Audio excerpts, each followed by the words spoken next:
بسم الله الرحمن الرحيم قل هو الله أحد الله الصمد لم يلد ولم يولد ولم يكن له كفوا أحد بسم الله الرحمن الرحيم لا إله إلا الله لا إله إلا أنت الله أكبر الحمد لله bu la àdduna diggée ni danga fiy sax wallaahi nax nga sa bopp àdduna kenn du fi sax الله أكبر الحمد لله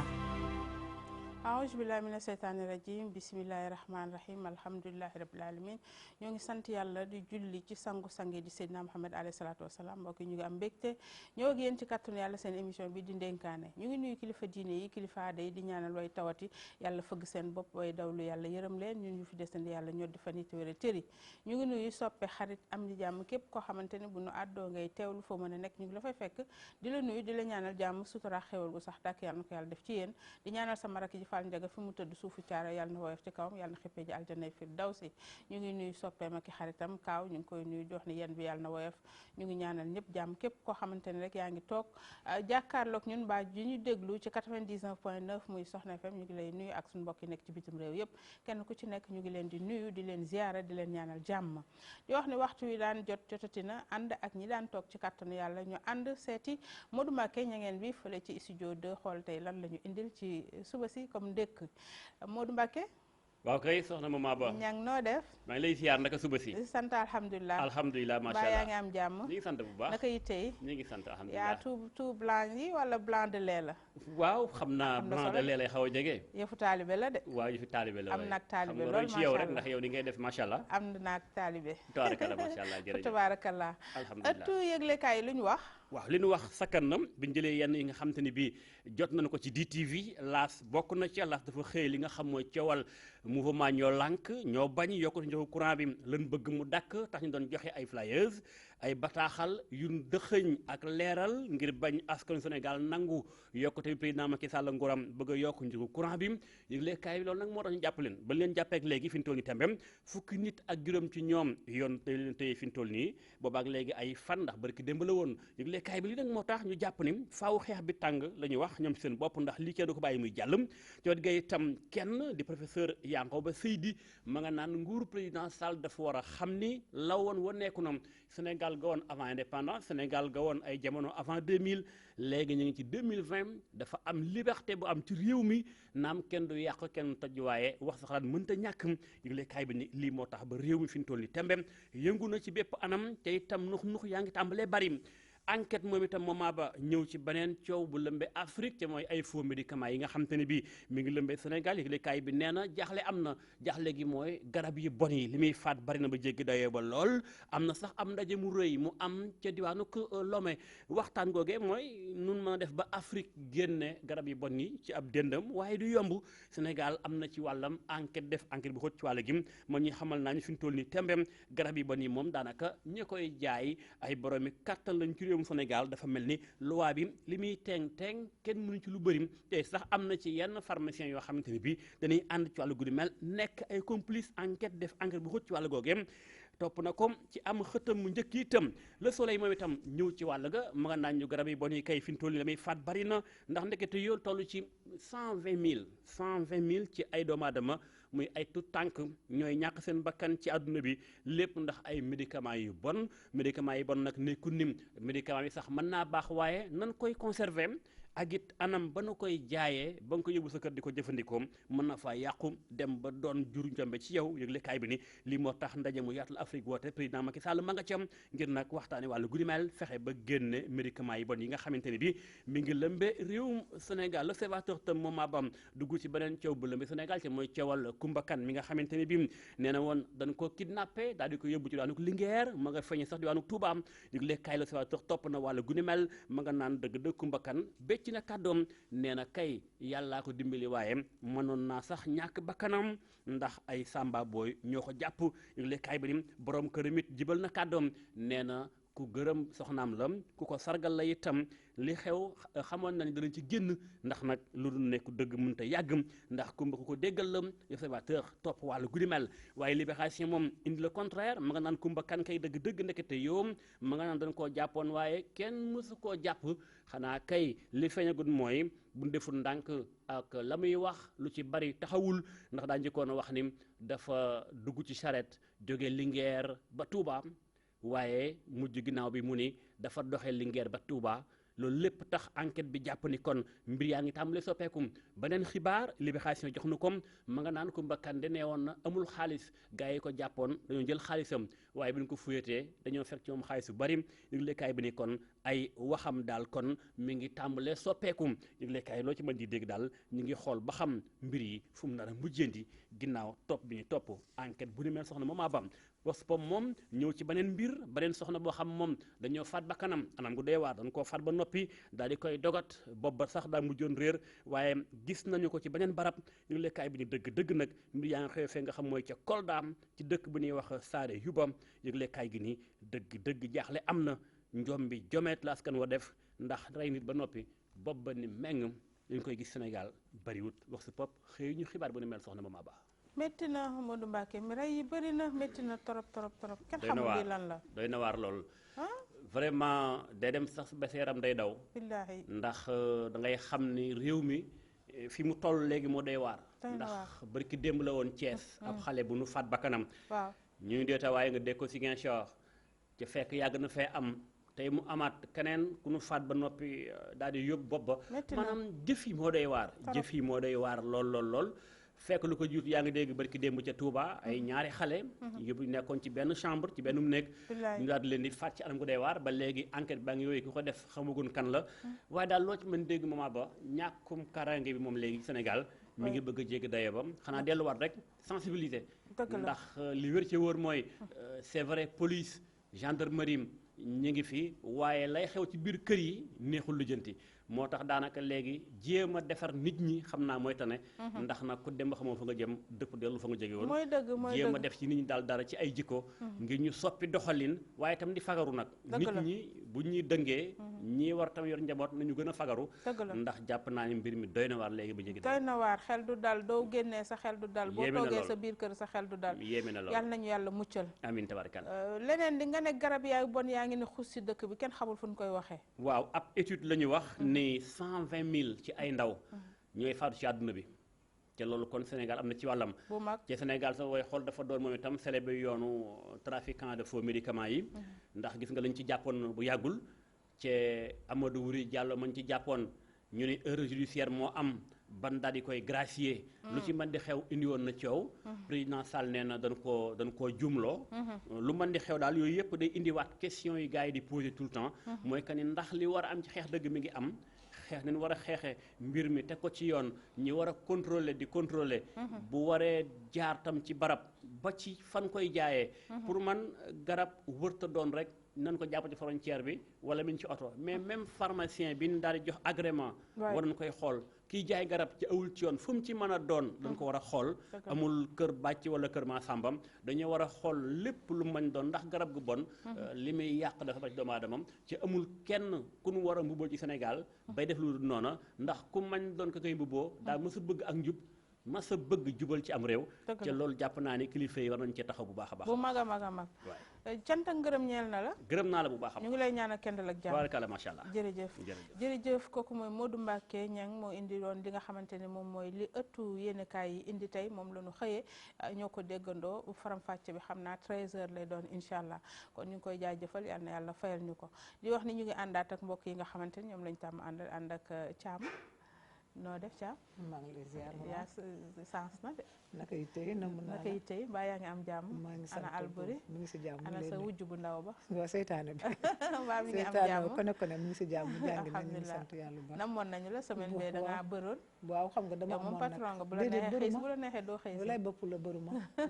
dama amoon li xew ci jamono ji rek. massa ñu ngi la koy jaar xarit bi ay dongom massa moo gënal àddina si ko ndigaale ñu nekkoon Kër Massar ñu ñëpp macha allah muy sunu morom bàyyi njaboot njabootam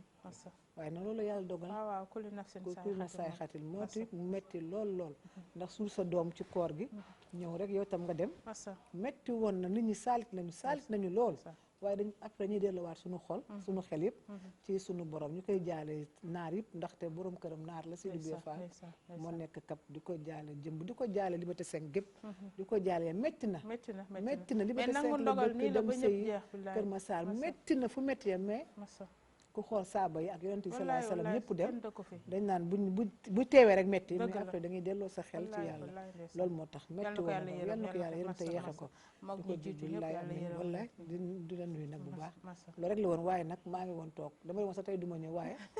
metti daf ma sës ci miir dañuy wéet waaw loolu moo tax ma ñëw waaye namm naa la nag maa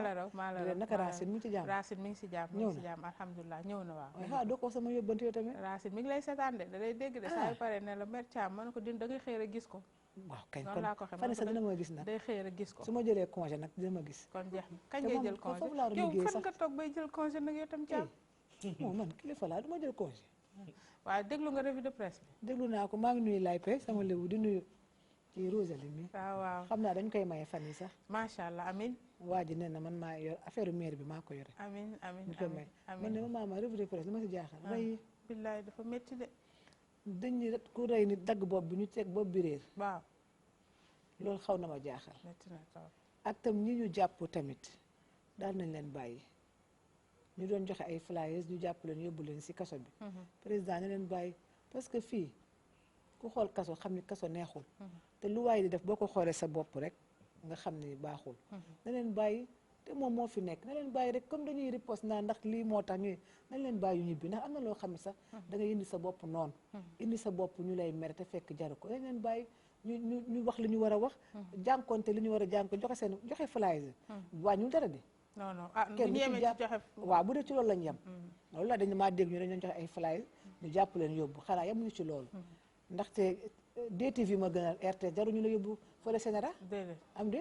kon boog loolu dox man daal ak rey bi daal doy na waat te garab yi Maman Marie lii moo tax nit ñi sax bàyyi garabu tubaab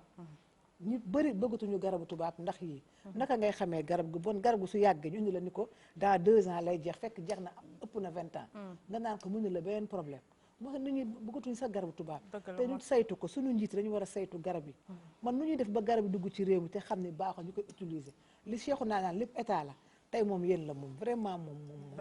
doy na waar jërëjëf kon ñu ngi gannaaw bu ñu la tatagalee comme niñ koy defee ànd ak sunu dañ naan ko am gan da ngay yokk reer baa nga tër waaye gan bii dañuy buuxanteeg moom mooy journaliste bu 20h bu mag bi macha allah fa tabarakallah laf cet Rosalie noo def maa ngi fi maman maa ngi lay ziar di am avec plaisir bu ñu bokkee ak yow plateau bi waaw c'est un plaisir aussi de retrouver le plateau nuyu nag sama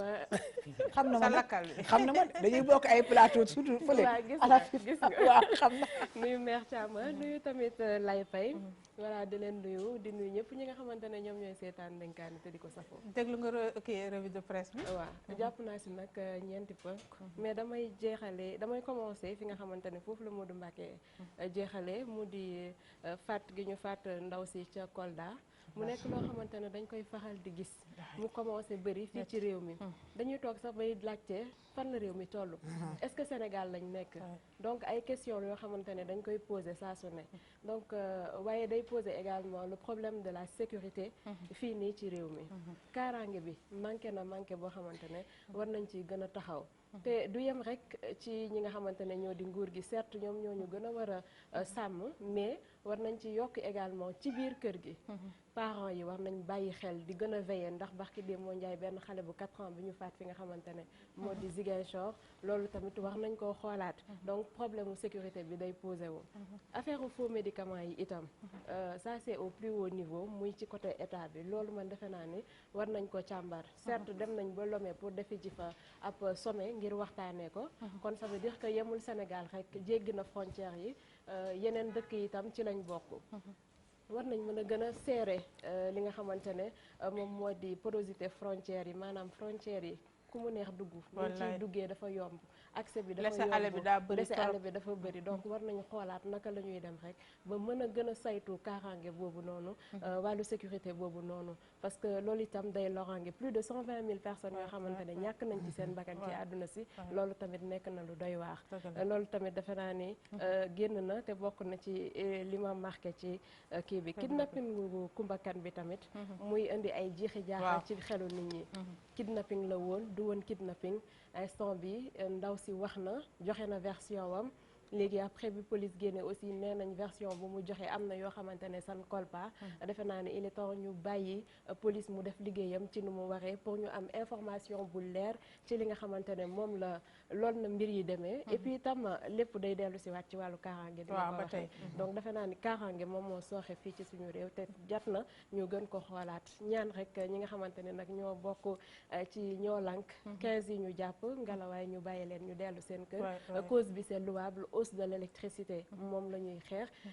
courant moom dafa cher ci mim réew rawatina facture yi buñ la ko tegalee rek nga bëgg a jooy kon père de famille yi ñoom it ñëpp yëg nañ ko nañ bàyyi waa ñoo lànk ñu ñibbi te xeex bi ñun ñëpp la suñu xeex la ñun ñëpp warul di yem rek ci benn dañoo war a jóg sax ci jàpp ndaw yooyu vraiment li ñu war a jàpp war nañ dépasser foofu mën nañ manifester def li ñuy def sans pour autant aussi ñu yàq di kase di def naka su dul noonu nañ manifester de façon très calme et de façon très démocratique ñu encadrer leen ku nekk wane li la nga xamante ne moom moo la merloo et puis ñu jàll ci leneen ndax réew mi foofu vraiment ñaari fan ñett ñu ne jàpp nañ ko doon ñaxtu duñu avancer quoi vraiment mën nañ leen bàyyi parce que sama Sénégal ku ne xam na ne dëkk démocratie la jërëjëf Rosalie kon ñu ngi ànd ak borom Dakar kooku mooy li maire bi di bañ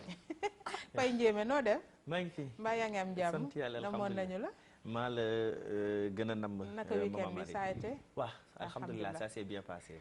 sant yàlla di la nuyu di nuyu mère Thiama Rosalie macha allah ñëw bi vraiment gis nañ valeur ajoutée bi nga indi si revue de presse bi di nuyu Mohamed mais surtout téléspectateurs yi nga xam dañuy suivre si biir réew ak biti réew ñu ngi leen di nuyu Maman Marie pour ñëw si revue de presse bi man damay jëlee fi Rosalie daanelee mooy xeex bi nga xam ne waa ñoo lànk ñu ngi koy xeex parce que aussi ñu ngi si doon wax depuis surtout ak kaawu Guy Marius Sagna bi cause la boo xam ne bu ñuy xool ñi koy xeex bu dee am nañ si gain de cause ñun population bi ñun ñoo koy subir parce que facture yi si ñun ñoo koy yëg ñun si ñun la méttee donc tey ji il est temps que état peut-être moom mooy organiser soit mu def li nga xam ne moom la ñu bëgg mooy réduire coût électricité bi à défaut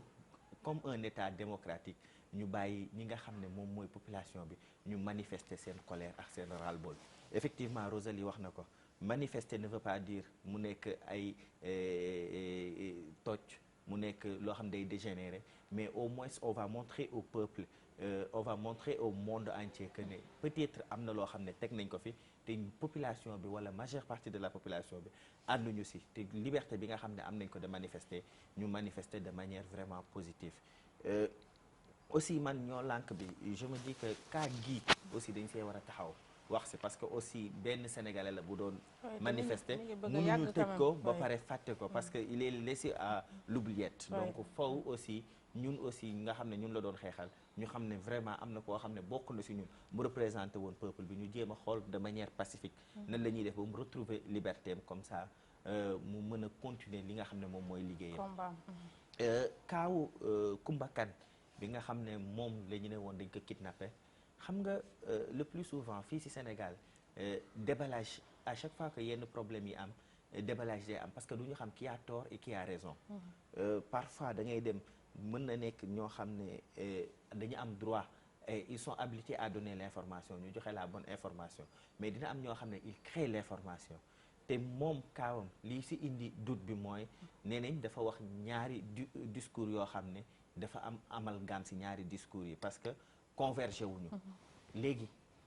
kan moo am raison kan moo am tort parce que aussi une personne mature mu ne dañ ko kidnappé après ñu ne gis nañ ko mu yore xaalis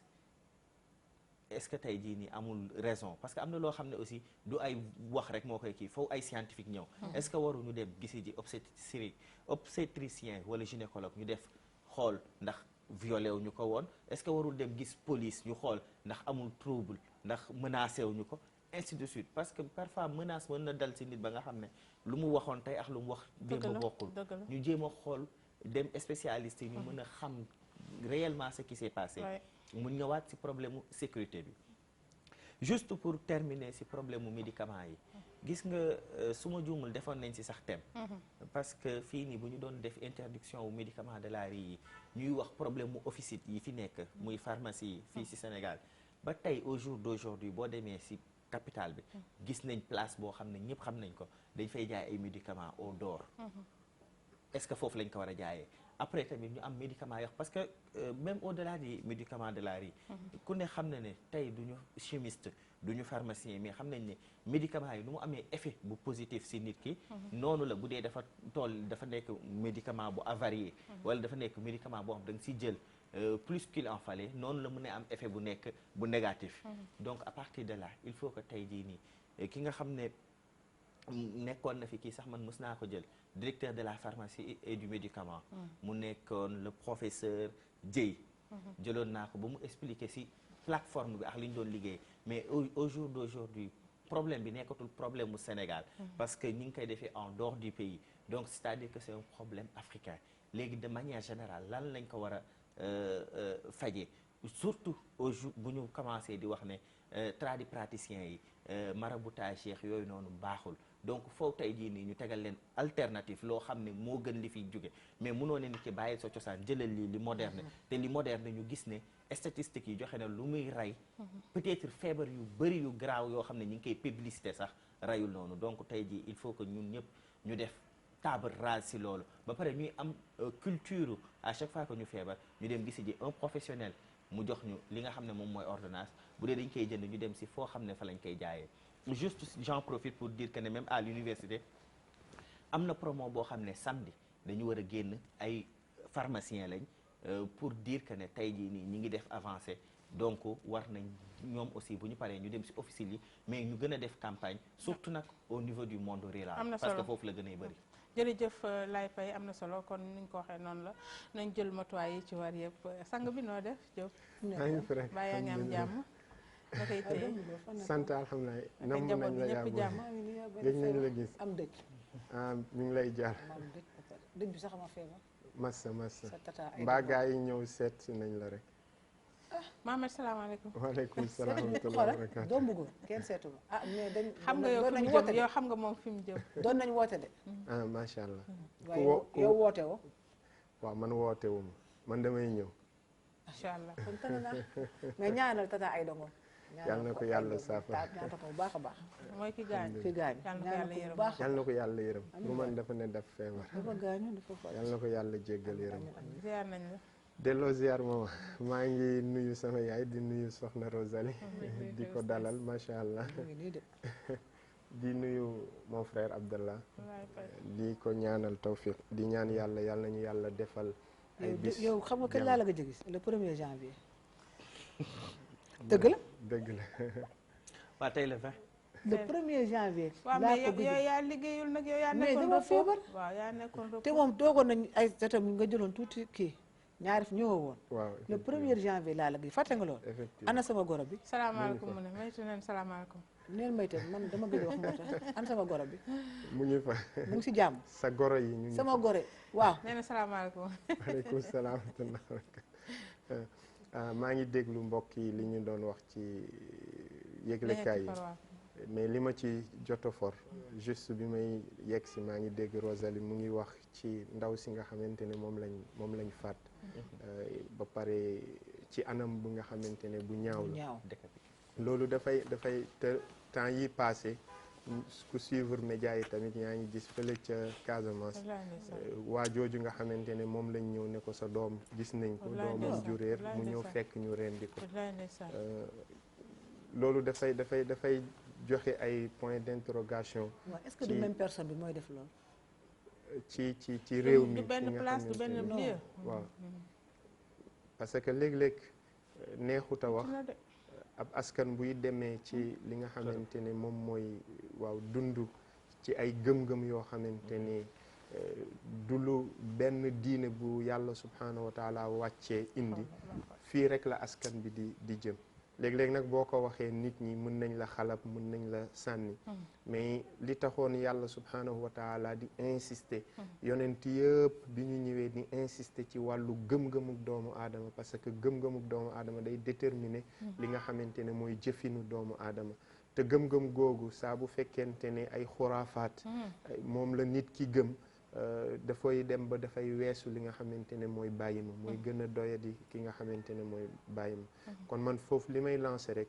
au-delà sax ci aspect sécuritaire mais nit ñi nañ defaraat seen pas-pas nit ñi nañ defaraat seen gëm-gëm xam ne àdduna bii nii dara jaru ko fi dara jaru ko fi et te bis dina ñëw te yàlla subhanahu wa taala li muy wax ne alaa yadunnu ulaika annahum mabuuthuna li yawmin azim yawma yaqumu nnaasu li rabbil alamin ñii jëf yenn jëf yu ñaaw yi xanaa xamuñu ne dinañ dee te dinañ dekki te bu ñu dekkee dinañ taxaw ci kanamu borom bi subhanahu wa taala mën nañ échapper ci justice su àdduna mais justice bu mag ba kenn mënu koo échapper ñaareel ba mooy li jëm ci wàllu ñi nga xamante ne moom la laay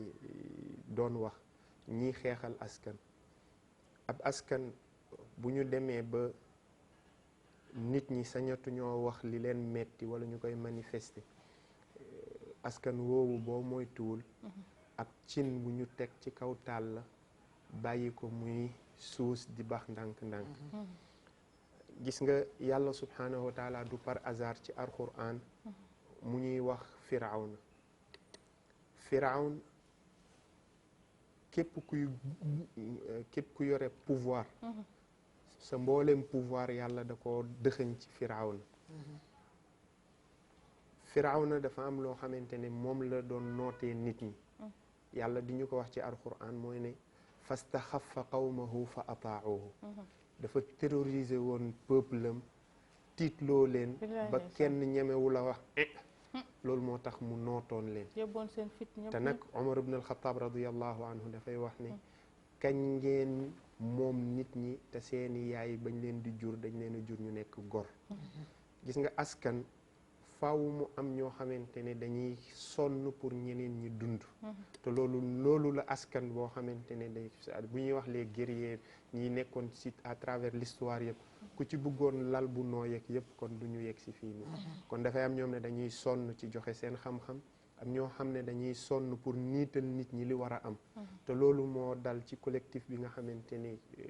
ñooy saytu li jëm ci wàllu courant bi ay la yéwén courant bi certes ñun ñoo koy utiliser mais tamit dafa am loo xamante ne li wolof di wax naan bët du yenn mais xam na lu bopp attan parce que léeg-léeg nga gis nit ñëw wax la ne man sama courant mënuma koo fay ñu couper ko mu dund ci li nga xamante ne mooy kii et le prophète sallallahu alayhi wa sallam dafa doon wax ne li jëm ci ndox li jëm ci ñax li jëm ci safara nit ñi ñoo ko bokk bi maanaam certes ñuy liggéey ci courant bi faaw ñu fay leen mais tamit war nañ ko yéwénal ba ku nekk am ci li nga xamante ne mënul ñàkk dafa bokk ci dundu doomu aadama mënul ñàkk effectivement loolu laa doon sof ci li nga xamante ne mooy kii bi ñu ngi ci jàpp tamit nañ leen bàyyi parce que réaction bi nit ñi def topp njiitu réew mi ba biti réew di wax war na xaat ñu xoolaat bu baax li nga xamante ne moom mooy mbir yi loolu laay doylu ci wàllu am na solo jërëjëf yal na yàlla fayal ñu la jërëjëf ñu ngi lay jaajëfal li moo taxoon ñu nam la macha allah yal na yàlla fayal ñu la jërëjëf kon dañuy dem jëli élément diggante professeur élève ak professeur dem dellu saat incha allah.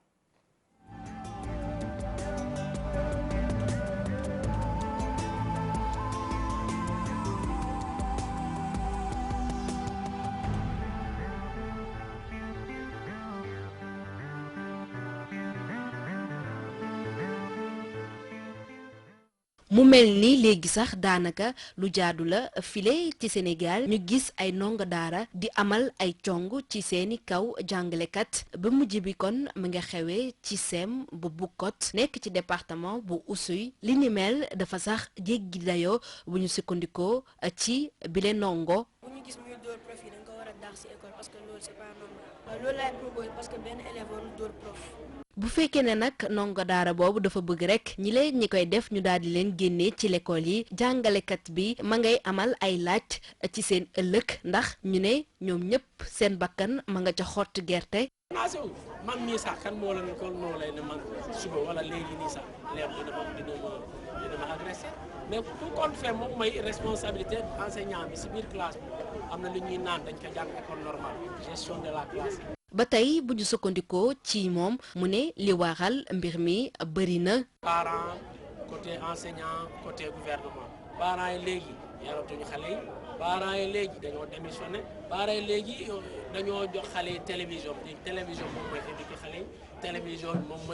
mooy woon xale bi nan ngay def donc ba tax na bu ñuy gis ci télévision bi que ça soit à l'étranger moom la xale yi di gis ni c'est en télé appliqué ko c'est dommage éducation bi c'est au niveau c'est à la maison parents bi moo war a yar xale n'est-ce pas enseignant bi gis nañu léegi enseignant yi yu gën a bare ay jeunes lañu da ngay gis enseignant am na kii xale la te xale bu ñëw di naan moom mooy yar xale te xale moom mooy responsable. jàngalekat yu bari jamono ji nag xamatuñu fan lañu war a mën a teg seen tànk tax ñu ne jaaxle nañ bu baax a baax ci mbir bi ni mel loolu tax kon ñu ne bëgg nañ ñu gën a yokk seen kaaraange ci biir l'école yi li ni mel ngir rekk mooy tondiku jëf yi ni mel.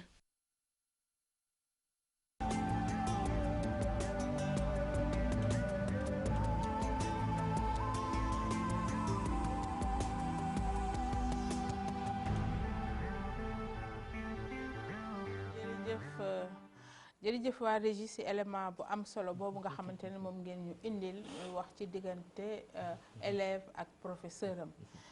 bu élève nag demee bay am fitu di dóor professeur am war nañu xolaat yan élève lañ yor ci suñu réew Rosalie. mu nekk lu doy waar mais man dama koy dellu ginnaaw. question bi nga posé pour juste apporter benn réponse man je me rappelle ba ñuy jàng ba ñuy nekk primaire ba yegg secondaire et tout ñemewuñu woon gise taje ak suñuy professeur bu ñu daan ñëw sax boo ko séenaan wala ngay foo da ngay wiiri ba daw dellu si waat comme ça yaa ngi xalaat lendemain bi boo yegsee yow lay njëkk a interroger te bu la interroger wee même boo comprendre sax dina la dóor wala dina am lu muy def ak yow ba yenn yi du ko am maintenant qu'est-ce qui se passe lan moo dagg ci diggante bi ba élève di am benn sañ-sañ bi di ñeme professeur am ba di ko attaqué waxatuma la nag di ko dóor nekk na loo xamante ne nag lu doy waar la ba tax na ñu war a revenir ci comportement ci éducation surtout éducation de base éducation bu ñuy amal ci biir kër gi d'abord éducation bu ñuy amal ci école primaire yi laataa ñoo yegg fi nga xamante ni moo di école secondaire yi c'est un problème c'est un souci certes professeurs yi ñu ngi ci biir école yi tout le temps dañuy jéem a créer benn relation de confiance boo xamante ne moom mooy daw seen diggante ak ñi nga xamante ne ñoo di ñi ñuy jàngal parce que il faut que classe tamit mu am benn ambiance il faut que mu am benn convivialité boo xamante ne day daw ci diggante professeur bi ak élève bi pour kii ñëw jàng si am envie jàng si même si bu ñëwee sax dina am loo xamante ne yar boo xamante ne dinañ ko teg ci kawam mais tamit dina yàkkamti ñëw gis si professeur am mais tamit professeur boobu il faut mu am benn taxawaay boo xamante ne moom lay wone mu di d'abord compétence mu di intelligence et puis muy affection boo xam ne dina ko am ci digganteem ak élève bi ba dina tax ba loolu yëpp du ñu yegg barrières yi duñ ko sauter te benn relation bi nga xamante ne moom moo war a dox ci diggante ñaari nit ñi dinañ ko am te jàng bi ak njàngale bi dina gën a jëm kanam mais jamono ji ak fii ñu toll nii defe naa ni doy na waar war nañu xoolaat encore une fois éducation de base xale yi des na bu baax a baax a baax te gis nañu njàng comme noonu nga ko waxee jàngalekat léegi gëdd bi nga xamante ne moom lañ ko joxoon démb ak léegi dafay dem di gën a détériorer mais li ko waral bokk na ci grève yu bëri yi man bu ma toogee tout le temps sama professeur mu ngi ci mbedd bi bu ma waxee jàngal du ma ko gis te bu ma ko gisulee fee dina ma dem joxe ji ay cours particuliers mais attends ban comportement lay am je vais me dire que man maa koy fay bu ñëwee sama kër sama papa moo koy fay pour mu jàngal ma alors que bu nekkee ci biir classe bi du ma jàngal benn instant je vais me dire que non c'est parce que à la limite xëy na amatul wala am yeggatul foo xamante ne war na fa mën a taxaw pour mën def li nga xamante ne moom moo ko wax donc bu ñu wàññi woon un peu lii di grève yu bëri yi xoolaat aussi système éducatif au Sénégal de façon générale defe naa ni jot nañu teg ay lël defoon nañ fi assise ba léegi amul dara loo xamante ne ñu ngi ko doon appliquer mais éducation bi encore une fois nañ ko xoolaat bu baax a baax. keroog rek bi ñu topp xale yi Mansour Sow ci débat bu am solo boobu mu fi amoon entre professeurs yi kii ñu ngi dégg ñuy wax ni léegi boo seetloo bu njëkk ba xale yi dañu amoon amuuru doon jël profession bi. bu ma màggee damay nekk instituteur damay nekk lii mais léegi dañu gis ni amour bi dafay gën di wàññeeku. ba léegi xamuñu ban raison la. parce que amatuñu professeur kiyeetu leen nawatuñu professeur à la limite loolu nag mooy wax ji nawatuñu professeur damay def benn révélation bu ndaw man jàngale naa jàngal naa ay xale yoo xamante ne ils étaient en classe de C1 yoroon naa leen mais xale yooyu ba ma nekkee ci classe bi tout le temps ils étaient contents et tout le temps dañ doon dem bu ñu ñibbi woon seen kër dañ doon ne yii ñun bu ñu màggee dañ bëgg a nekk comme madame et tey bu ma tasee ak ñoom c'est une fierté ñenn ñaa ngi def terminale ñenn ñaa ngi nekk seconde et tout et pourtant jusqu'à présent ils reviennent vers moi pour me dire man dama bëgg a def ni yow dama bëgg a def lii dama bëgg a def laa c'est parce que day am benn relation boo xamante ne da nga koy teg sa diggante ak élève bi tu lui dis que man lii ak lii laa bëgg a def ambition da nga koy am dans la vie te fii lay commencer man ba may nekk xale nii ak nii lañ ma doon tettewee nii ak nii lañ doon jànge te loolu yëpp c'est tout se passe dans la classe moo nekkoon lieu d'éducation mu njëkk mais maintenant malheureusement ce n'est plus le cas léegi éducation bi dañ ko transporter à la limite mbedd bi moo lay yar en plus avec les réseaux sociaux ça devient beaucoup plus compliqué donc defe naa ni étude li si gën a doy waar mooy am na si ñoo xamante ni dañ koy def peut-être pour gagne-pain pour ne pas que ñu chômer donc boo métier boo koy def bu fekkee li ci biir métier bi rek ngay wut te amour taxul doo ci am passion boobu nga ci amoon ba tax nga doon jàngal métier boo mënti dugg dans la vie foog nga ànd ak passion boo ko bëggulee nekkul sa vocation doo ci dem man il fallait faire un choix li ma gënoon bëgg mooy li ma doon tey muy taskatu xibaar bi moo taxoon à un moment donné bi ma demee ba ñenn ñi di ma woo collège Thiandoum par exemple pour ñëw bi ñuy doog a ubbi kaay nga rejoindre ñu je leur ai dit non moi je vais arrêter parce que lii laa bëgg a def moom laay defi ji moom laay rejoindre lii dama ci nekkoon pour lii li nga bëgg ci ngay réussir ça c'est tout le temps le cas donc il faut on appelle encore une fois les professeurs les enseignants à ce que bu ñuy dugg ci métier bi mu bañ a nekk métier boo xam ne dañ cee dugg juste pour gagner de l'argent wala pour jàll mu def ko benn temps plein mais mu nekk loo xam ne par amour lañ koy def parce que looy joxe ci sa xol ki nga koy jox dina ko recevoir te dina ko jëriñ te ci xol la koy jëlee lu jóge ci xol lay jëm merci Rosalie sa toogaay rafet na fa tabarakallah Thiama professeur élève a ngi noonu dégg nga liñ ci wax sañ-sañ bi xale yi am ma gisee ñu ne élève bi dafa dóor professeur bi loolu lay wax dóor dama tiit nee naa éducation de base amatul ñun de bu ñuy jàng soo gisee waxuma ki lay jàngal seen kër rek di ñëw sa yaay di ko fay mu lay jàngal si soo gisee si mbedd sax da ngay daw waxuma nag monsieur Cissé mi lay jàngal ci biir classe bi mais maman Marie dafa am lu xew professeur dafa am personnalité mais su professeur demee bay ngoro ak élève jël xale bu góor bi di ko yónni tux wala naan yow yaa wàcc sa wàlla dañ lay wax affaire baa ngi bañ a ci mbàññ xañ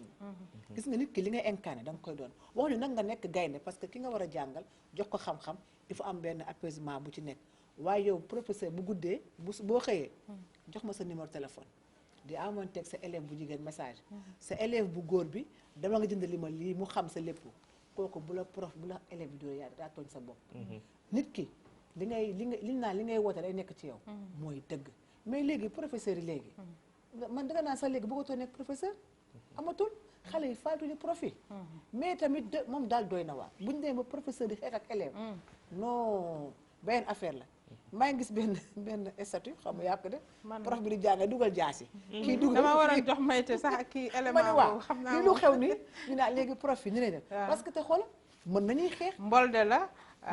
jaasi ak fetal ak karaté ceinture noire waaw ak gis man tam ma ni xam nga mën nañ sax xeex xale yi ñoo sot xale yi xam nga élève xale yi suivre tuñu léegi waaw parce que xale yi teew tamit bu seen élève morom di xeex mën na sot mën nañ sot ci classe bi mën nañ ko gaañ bu ñu xam loolu fan lay jëm donc il faut xale yi tamit indiwaat seen xel ñu xam ni xale day yaru mais professeur nañ defaraat seen toogaay nekk ay professeur nekk ay kilif ba affaire ñàkk fayda nit ki soo ko wane yëfu ñàkk fayda rek mu dépassé am na uude nu mu la gis noonu la lay ëwal da lay yab am na solo laay fay élève professeur a ngi doon waaw élève professeur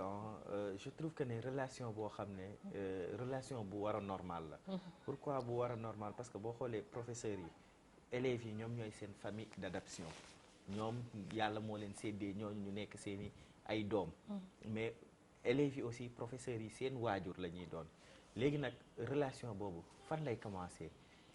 sànq Rosalie mi ngi koy wax gis nga tey jii bu ñuy wax législation au Sénégal la lañ lay wax ministère de l'enseignement et de l'éducation c'est-à-dire que ñoom non seulement dañ la war a jox xam-xam rek mais dañ la war a yar loolu moo taxoon ñun bañ nekkee ci école yu ndaw yi boo gisoon jàngalekat bi ngay daw di laaxatu parce que tamit jàngalekat boobu dafa amoon pédagogie mu amoon volonté dem école normale mu xam ne moom relation wam ak élève bi du jox ko xam-xam rek mais jox ko l'école de la vie ñu daan am ay morale ñu daan am ay civisme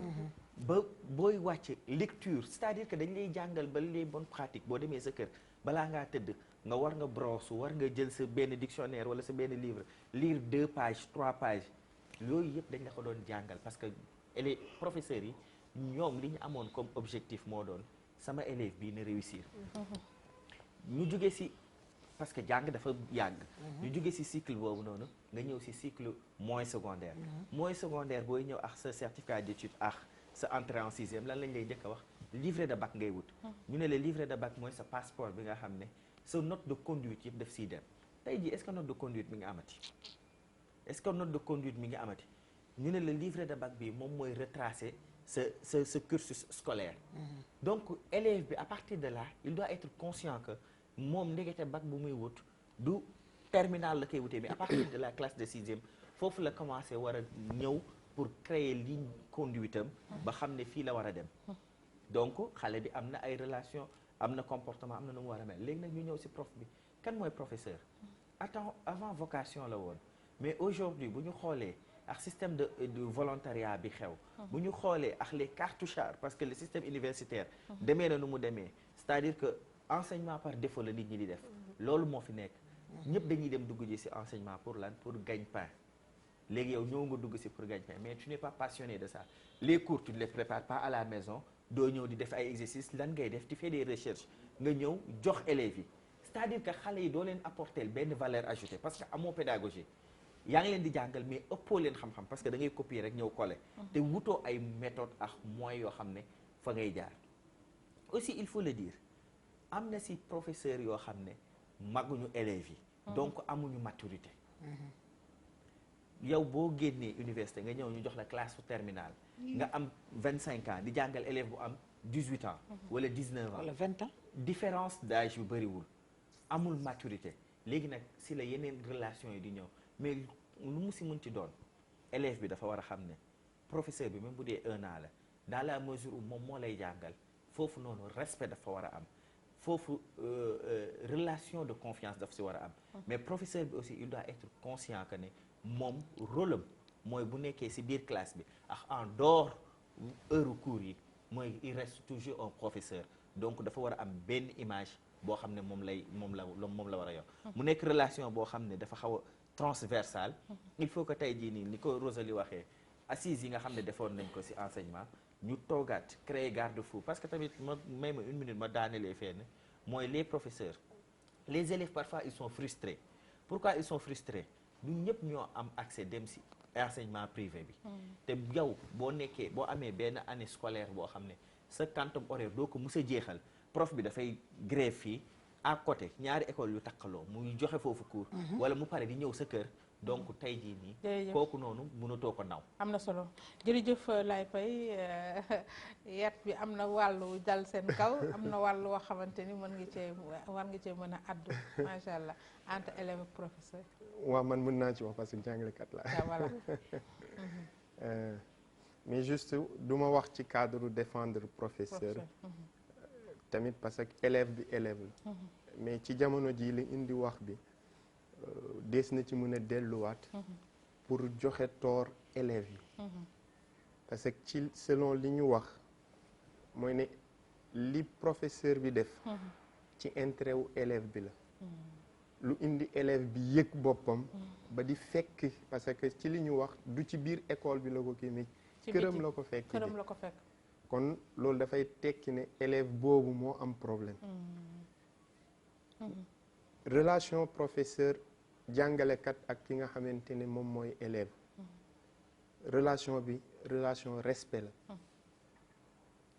ki nga xamante ne mooy jàngale war na respecter ñi muy jàngale nan la leen di respecter mooy préparer ay coursam bu ñëwee tamit def bépp effort bu mu mën pour que ñu comprendre li nga xamante ne moom la ñuy jàngale ci nekk ci biir classe bi tamit di taataan war na jox cër ki nga xamante ne moom moo nekk ci biir kii bi parce que su fekkente ne le prophète sallallahu alayhi wa sallam dafay wax ne boroom xam-xam yi ñi am xam-xam ñoo fi wuutu prophètes yi kon képp ku taxaw di enseigner xam-xam rek ne tuuti nga doonoon prophète parce que prophètes yi xam-xam lañ ñëwoon doon enseigner nit ñi kon ki ñëw taxawee taxawaay boobu mooy 5 mu doon li nga xamante ne moom mooy prophète léegi nag élèves yi ñoo war a seetaat li nga xamante ne mooy seenu toogaay parce que munoo ñëw ci biir classe ki nga xamante ne moom moo lay jàngal joxoo ko li nga xamante ne mooy cër parce que luñ munti wax tamit certes professeurs yu bari ñi ci ëpp am na ñuy góorgóorlu parce que li wolof di wax ne fa ndox daan taa boo demee fekk fa tepp mais élèves yu bari ñëwatuñu école pour jàng loolu moom élèves yu bari ñëwatuñu école pour jàng lu ñuy def si parce que amuñu sañ-sañu toog ci kër ga c'est-à-dire boo nekkee biir classe di jàngale si ngay comprendre ne am na ñu bari dañuy yeewu li leen neex mooy boot saak solu sañse boot saak bu dee jigéen mu gàddu dafay feeñ ci loolu ni muy déterminé wu ci biir société bi nga gis jigéen joo xamante ne mbind daan la day xëy suba ànd ak convoi wu ñuy jàngi yore comme saak wi ñu yor parce que jàpp na ne bu ko deful am na bëtuk suufeel bu ko askan wi di xoole noonu tamit ci élèves yi ngay gis élève boo xamante ne la koy indi école mooy na ñëw sañse la koy indi école mooy ne parce que foofu lay amee ñu mu waxtaanal bokk ci attroupement bi bokk ci xumbaay bi bokk ci mbumbaay bi moo tax heure bu ko neex lay ñëw lu ko neex lay sol or Rosalie ba muy jàng amul woon sañ-sañu def loolu foo ko fekk di nga jàpp ne du ci jamonoom fekkeewuma jamono kii ngay waxal de xam naa Rosalie laay waxal Rosalie la de waaw koy xamoo ko léegi lu ma def élève modèle la woon baax c'est-à-dire élève boo xamante ne suy ñëw di jàngi si du wax lenn lu jëm ci la koy xaar ci cours bi doxal ci ginnaaw benn convoi wu ay élèves bu dee jigéen ñi la ñu ngi ci novelas nivelas novelas loolu la ñuy waxtaane ba ba ñuy yegg bu dee ci góor la mu ngi si Messi Massi Sadio Salah ba ba ñuy yegg ak Balla ëmma ba ba ñuy yegg pour dëggal sa wax jooju barki démb rek maa ngi topp ay xale yu ndaw yoo xamante ne bu ñu war a def xanaa 5e wala 6e secondaire la ñu war a def maa ngi leen topp seen gannaaw di temp ndànk xam nga di dégg kenn ki naa kii naa ko non man mës naa tox yàmba kii na ko non mës naa tox kii mës naa ñuy commenté may xool xale yi ak seen âge mën a xoolal ñii au lieu ñu war a am beneen problème kii naan ko tox naa yàmba kii naan ko musuma tox yàmba ñuy commenté yàmba nan la mel ëpp naax de léegi nag élève boobu lañ ko war a préparer ca biir kër ga xamal ko ne ko ka ngay fekk ci biir école bi kooku bàyyi la même boo leen maasee man je may rappelé wu bi may doog a njëkk jàngale c'était en 2007 ma ñëw Dakar ma jóge Casamance ñëw Dakar dugg classe ñu jox ma classe boo xamante ne je pense première la woon war a terminale léegi nag professeur bi directeur bi muy dugg daf leen doon présenté directeur bi ñoo jànganoo Mauritanie kon xam na ne samay aat lu mu néew kon kii la mais mu ne leen pour ñaax leen ne leen kii seen moroom la waaw seen moroom la boobu nag la gars yi jàpp waaw benn jour ma dugg classe wax élève bi ne ko su may joxee du bind ma ne ko man ku intéressé wul sama cours doo toog sama biir classe mu ne ma damay fay te dinaa toog ci biir classe ci ginnaaw la doon toog cours bi stop bu léegi mu toog ci ginnaaw mu ñëw toog ci kanam mu may lancer défi man sama xel génnoon na si mais bi ma bindee ba pare ma gersu ma gis ko ma gersu ne ko génnal mu ne génnuma bi mu waxee génnuma comme que du oustaz simple rek ma ne ko di nga génn tànnal nga génn ci mu neex wala nga génn ci force mu ne génnuma te mënoo ma génnee bi mu wax loolu ba après nga génne ko ñu génnee geen bi ñu lemoon toog ci rek waaw maa la ko wax nga fituwaay loo ki door wan ko liñ ko magee waaw c'est-à-dire kon pour man élèves yi nañu xoolaat seen programme dëgg la ñu xam ne jàng moo leen yóbbu am na solo surtout maa ci école yi ñuy fay am na solo loolu même xale dañ koy wax sama xaalis moo fi bàyyi d'accord jërëjëf voilà jërëjëf Maïté ñu jël transition dellu soit bala ñu dugg ci li ñu bëgg a waxtaan incha allah élèves tey yii développement dafa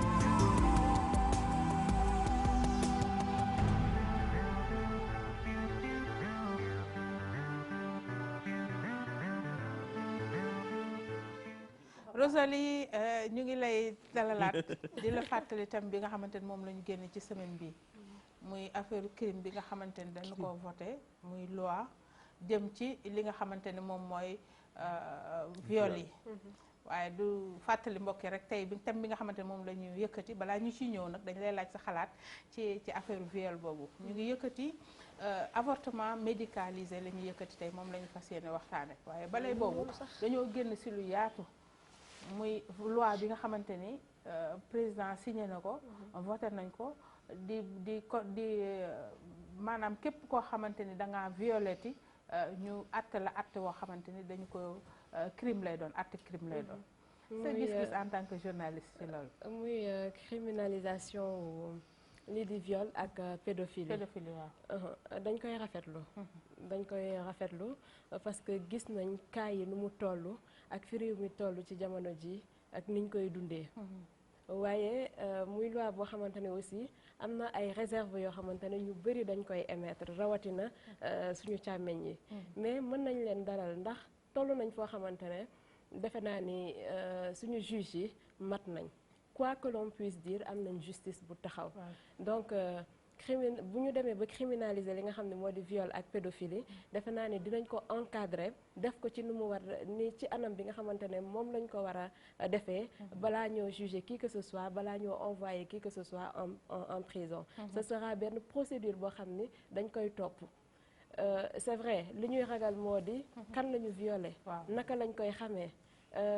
yan preuve la ñu mën a indi pour loolu yëpp mën a taxaw c'est un problème c'est un souci loolu mënuñu ko bañ a wax mais n'empêche defe naa ni on doit avoir confiance en notre justice pour que yi réserve yi nga xamante ne moom la ñuy émettre tout le temps mu bañ a nekk loo xam ni luy posé wu lay doon suivre naa leen semaine bi yëpp nag avec am na juriste bu fi nekkoon ku doon développé je pense que moom aussi d'ailleurs ñu ngi koy nuyu Mohamed Diouf je pense que moom aussi li mu wax am na fu mu ko teg te defe naa ni bu ñu àndee bu ñu toppee procédure bu normale bi mën nañ ci génn sans pour autant li nga xamante ne moom la ñuy ragal yëpp mu kii c'est vrai nag am na ñoo xam ni tuumal nit ki dafa yomb ñu tuumal la tëj la sa giiru dund dina métti mais dama leen di renvoyer juste benn série boo xamante ne xaw ma ndax dinañ ko seetaan mais ñoom dañuy wax procédure yi nga xamante ne moom la ñuy def ba balaa ñoo tëj ki nga xamante ne moom la ñu violé wala moom moo def commettre viol boobu noonu muy unité spéciale boobu noonu boo koy suivre tout le temps li nga xam ne du yomb pour ñu mën a tëj ki nga xamante ne moo di moom la ñu violé donc defe naa ni war nañ mën a dalal xel yi bu baax a baax te xam ne duñu tuumaal nit rek ndax xam nañ li ci tuumalaate déjà tur buy der buy yàqu la te ba faw la lay topp et tout donc dinañ jéem a xool yëpp te procédure yi dinañ def lépp li nga xamante ne moom moo war pour rek loolu noonu mën a antu ñu koy rafetlu nag mu nekkoon lutte bu yàgg ñu bëri daan ko xeex ñu bëri daan ko bëgg pour mu antu tey yàlla def mu antu xëy na dinañ yegg ci sénégalais moo ragal rek xam nga bu ñu waxee crime rek sénégalais moom dañuy ragal d'ailleurs loolu bokk na ci li tax sax ñu bañ ñu voté loi bi muy peine waaw peine pour éviter peine de mort dañuy ragal waaw sénégalais ci boppam moo ragal yenn yi mais sanction foog mu am aussi surtout population bu demee ba egg ci benn niveau bi foog mu am ay sanction Rosalie itam bi nga xamante ne moom la ñu fas yéene yëkkati muy avortement médicalisé da nga cee def lu am solo ba nga am ci raaya bu am solo macha allah xam naa dañuy jële élément rek bu ñëwee dalalaat la ci ndax nag lu am solo la macha allah kon avortement médicalisé ngi noonu ñu jële élément del soit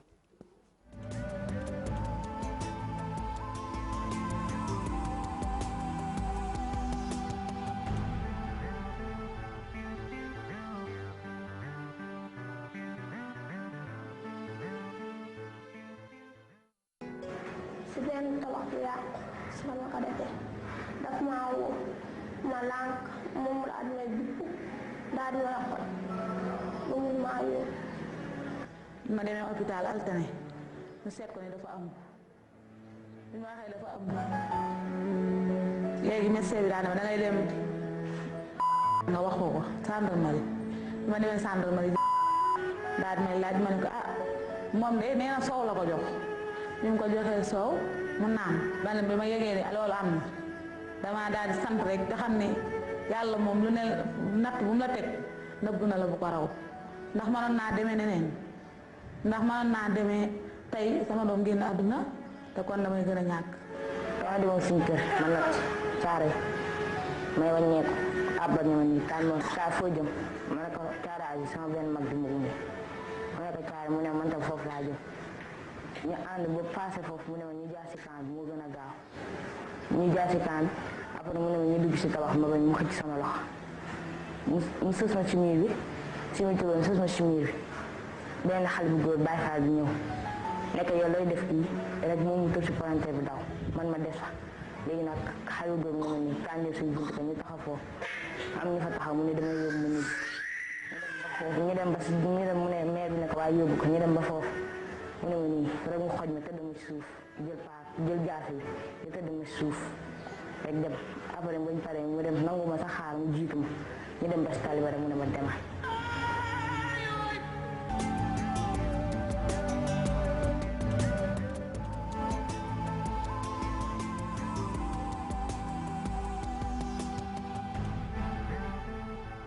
doy na waar ñoo ko seetaanandoo mbokk yi ñu ngi jaajëfal waa régie Rosalie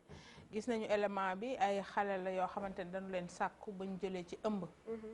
ci viol rek la nekk ñi ñaar ñi ñu gis ñëpp ci viol la ñu wax kii nee na dañ koo xëcc dugal ko kii nee na dañ koo xam nga jox mu naan mu jëlee ci ëmb yéeme na daal léegi nag bu ñu waxee avortement médicalisé naka nga koy déggee parce que am na déggin woo xamante ni ñu bëri dañ koo rafetlu waaye am na ci déggin woo xamante ni dese nañ koo nangu ndax dañuy gis ni day yokk li nga xamante ni moom mooy dooleel caay-caay yow mi nga xamante ni saytu nga ko def ci étude yu am solo ba am ci raaya gis-gis bi d'abord ci témoignage yi lay njëkkee parce que ay catégorie de personnes la am na koo xamante ne inceste la koo xam ne nijaayam moo ko sàkku léegi affaire bi nag métti na mu bëgg ko denc parce que tout le temps ay remords lay doon ci moom ci boppam muy dellu si mu amaat beneen cas boo xam ni moom dafa demoon Caaroy di dellu si mu am kenn koo xam ne dafa yegg ci ginnaawam ndax foofu amul woon kenn dafa lëndëmoon et tout ak beneen cas boo xam ne également noonu la demee donc muy loo xam ne dafa poser débat wu avortement médicalisé ndax bu ñuy fàttaliku ci ay jamono ci ginnaaw année lii bi ma koy def c'était en 2016 léegi ci période boobu noonu lañ créé woon benn task force mu ëmb ay association juriste yi ëmb ay imam tamit ëmb ñi nga xamante ne ñoom ñooy yëngu ci wàll bi muy ay juriste góor yoo xam ni mooy les jeunes avocats ñoom ñëpp nekkoon di xeex pour ñu légaliser avortement médicalisé avortement médicalisé buñ koy dégg wala buñ koy wax moo di may sañ-sañ ki nga xamante ne genre yi moom moo ko dal mu avorté ci anam boo xamante ni médecin yi dañ ciy taxaw te balaa ñu fay yegg sax il faut que mu am ñaari suivi maanaam foog mu am ñaari bulletin yoo xamante ne dañ ko koy won benn médecin dina ko certifié ba mu leer ni réellement c'était benn viol wala inceste la woon bu loolu yëpp bu leeree ci bopp bi mu amaat keneen koo xam ni da koy certifié ñu doog a mën a yegg tribunal ñu may leen pour ñu mën a def avortement médicalisé boobu noonu donc ce sera benn procédure du doon loo xam ne da ngay tëb rek ñu ne dañ ko violé inceste la waaw ci ay rumeur wala ci nu mu demee ñu doog ko ci te loolu ay preuves yu solide foog mu am ay preuves yu solide pour ñu wala mën la defaral la li nga xamante ne moo di avortement médicalisé te bu boobaa day am ay médecins ay gynéco yoo xam ne ñoom ñooy taxaw ñu def ko ci anam boo xamante ne anam bu normal la maintenant la question qui se pose mooy est-ce que ñun Sénégal toll nañ foofu ça c'est un débat te bi may gëstu affaire yi aussi c'était un peu compliqué parce que église catholique bi ma bokk déjà ñoom ils sont catégoriques l'église est catégorique avortement que ça soit médicalisé clandestin avortement en tant que tel dañ ko banaliser maintenant du côté de l'islam Oustaz Mohamed mu ngi fi am na benn quiproquo buy am ñuy waxi 120 jours bu fekkee ni fœtus bi yeggagul ci 120 jours xëy na war nañ la mën a permettre loolu mais loolu aussi day posé waale benn équivoque boo xam ne levé wuñ ko muy lan période temps bi nga xamante ne moom la nit ki am pour prouver réellement que c'est un avortement est-ce que du dépasser les 120 jours là pour ñu mën ko permettre moom mu dem defi ci avortement bi loolu itam nekk na débat boo xam ni dañ koy poser et man bon ci samay études j'ai l'impression que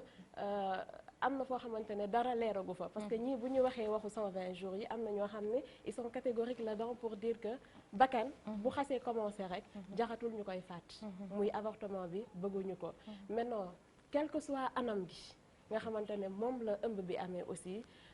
laaj na ñu toog xoolaat ko mais li gënoon yëkkati coow li ak li gënoon tax ba waa AJS defoon task force boobu noonu moo nekkoon benn xale bu ndaw ndeysaan elle avait 11 ans je pense entre 11 et 9 ans daal quelque chose comme ça mu amee fa inceste la woon ndax benn nijaayam moom moo ko violé moo yeggoon ci kawam bu mu jëlee ci ëmb mu continuer moom xale bi da daan dem ci bureau waa AJS même ak ëmb bi sax di ci daw di ci faux et tout innocente xam ci affaire bi mu topp ko affaire bi métti et tout loolu nag nekkoon loo xam ne tout le temps taxoon na ba femme yooyu saa yu gisee xale bi seen yaxam daw ñu ne non kii bu dencee xale bi nii ak nii et tout ils se sont posés beaucoup de questions pour dire que en arrivé à ce que loi wu Maputo boobu noonu il faut que ñu arrivé à ce que fii ñu appliqué ko loolu moo indi woon coowal avortement médicalisé boobu c'était la goutte d'eau quoi de plus bi taxoon ñu yegg si foofu mais fii ci Sénégal c'est un problème de religion amoon na benn sortie boo xam ne le président Macky Sall defoon na ko aussi au niveau de Italie c'était en France mu waxoon ci pour ne on va jeter les bases de la réflexion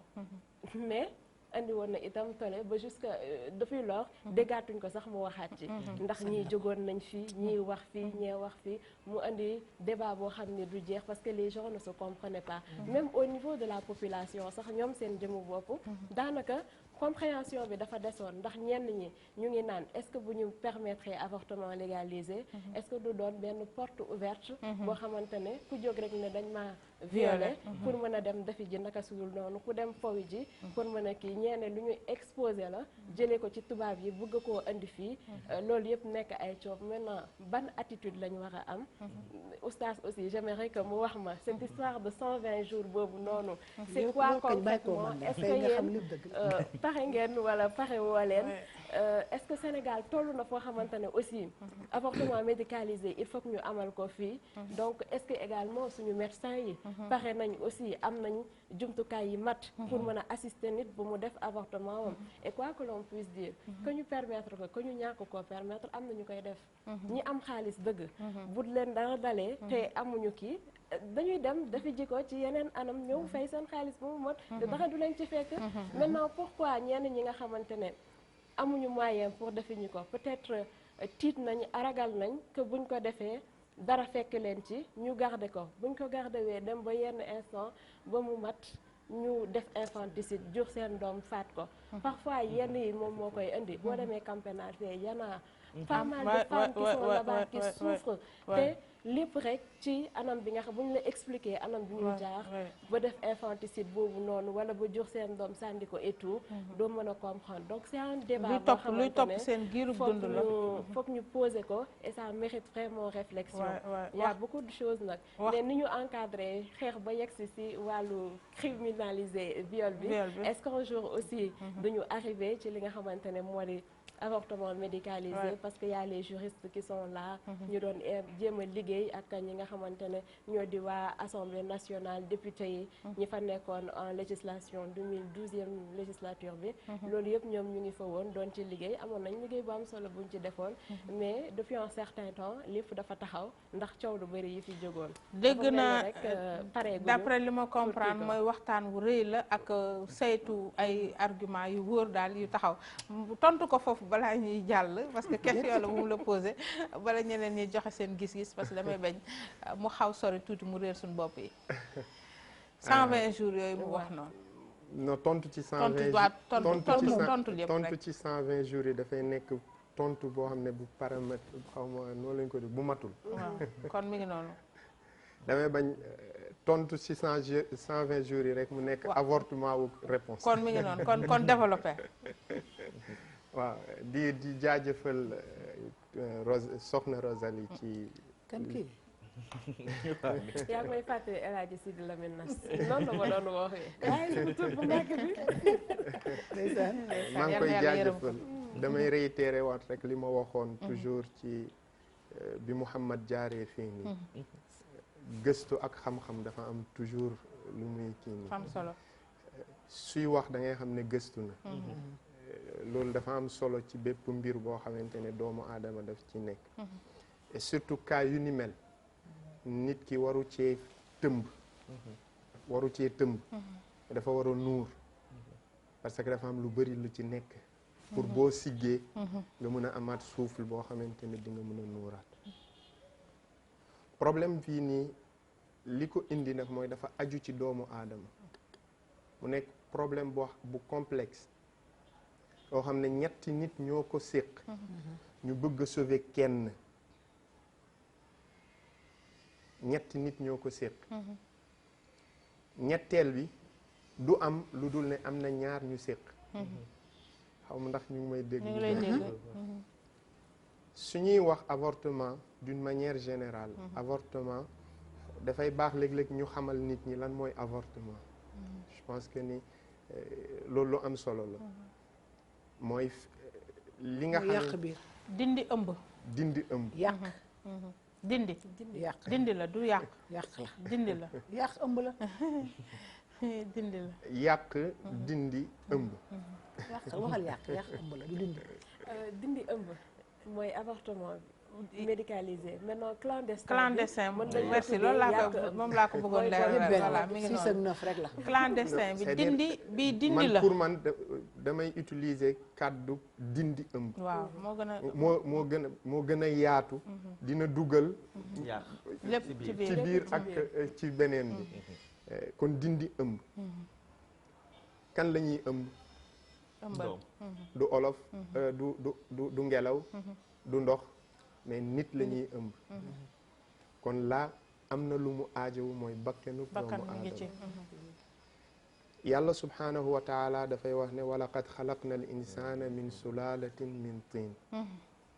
si suratul muminuun yàlla day wax ne maa bind doomu aadama. kon problème bi doomu aadama la yàlla subhanahu wa taala di wax. bind doomu aadama mu wax ne min sulalatin min tin. ci benn ci ban laa ko bindee ci benn ci catégorie ban yi laa ko bindee. ginnaaw loolu ma def ko mu nekk li nga xamante ne moom mooy ndoxu man yi. jóge ci ndoxu man yi boobu nekk li nga xamante ne moom mooy lumbu deret. jóge ci lumbu deret googu nekk li nga xamante ne mooy lanc yàpp. jóge ci lanc yàpp woowu ma transformé ko defal ko ay yax yooyu ma muur ko yàpp. dugal ci siddit yeeg yax yi. ma muur ko yàpp. bi ma ko muuree yàpp nag summa ansha'naahu xalqan aaxar. ma daal di koy transformé mu nekk beneen bind. moo tax la yàlla jeexalee loolu mooy ne loolu rek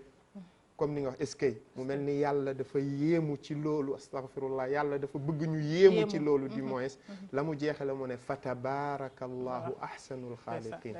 yàlla moo sell moom mi gën a rafet ci ñiy bind.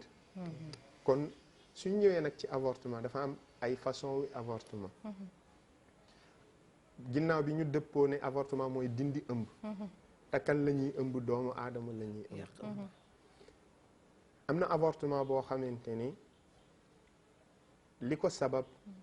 mooy lu jëm ci wàllu li nga xamante ne mooy wér gi yaramu yaay. par exemple def nañ échographie ñu gis ne xale bi laxasu na ci butitu yaay ji. ci façon boo xamante ne yaay ji pour mu rendre ko dund. moom yaay ji day ñàkk li nga xamante ne mooy bakkanam. la su fekkente ne parce que li nekk ci biir. bu bëggee xañ cosaan. dees nañ ko xañ moom ngir cosaan des fi ngir ne mën na amaat. mën na amaat dëgg la. xaw ma ndax foofu day jaadu. ñu ngi may suivre bu day baax jaadu bu baax ñu ngi lay topp macha allah. léegi nag ci cas boobu bu amee du nekk sax benn nit la l'islam di jox moom mu joxe avalam faaw mu am benn comité ci ay médecins yoo xamante ne yu ñu am confiance la ñu am kóolute ñoo xamante ne dañuy sóoraale éthique ci lépp lu ñuy def ñoo mën a jox ay aval ne effectivement ginnaaw bi ñu xoolee yoon yëpp ba gis ne xale bi bu juddoo yaayam da ciy faatu laa bu boobaa loolu benn façon la ci façon avortement ñu dindi ko ñu dindi li nga xamante ne mooy ëmb ñaareel ba moo di ne jëmm ji xale biy ñëw feeñ na que ne buy ñëw dafa malformation la boo xamante ne jéggi na dayo malformation boo xamante ne jéggi na dayo certes am na yenn malformation yoo xamante ne nit ki mën na dund ak moom mais am na yenn malformation yoo xamante ne dafa jéggi dayo wala ci anam boo xamante ne bu juddoo du mën a dund sax lor lay mujjee nekk ci moom loolu beneen façon li nga xamante ne mooy avortement mu am troisième façon avortement boo xamante ne fa la coow li nekk loolu moo tax ma ne su ma tontoo ci 120 jours yi rek day nekk réponse bu avorté beneen troisième avortement boo xamante ne choix la option la te mooy moo xam nit ki dafa am ngant wala amul ngant dafa am ngant mooy ñi comme ni mu ko waxee ñi wax ne viol la wala kii la wala amul ngant par exemple jigéen a ngi nii li mu waxoon ak boroom këram mooy ne ñaari doom la ñu am ñaari doom ñu kii yàlla bett leen ak ëmb ñu ne du génn ñu dem pour yàqu ko boobu coobaree nit ki la boobu coobaree nit ki la wala jigéen a ngi nii daa dem dugg ci ak kii nii fo wi ba pare ñëw pour dindi ko moo tax sànq j'aime bien ba Rosalie waxee ne violé pour wane ne kii dañ ko violé nekkul loo xamante ne lu yomb la waaw loolu nekkul loo xamante ne lu yomb la foofu nag la coow li nekk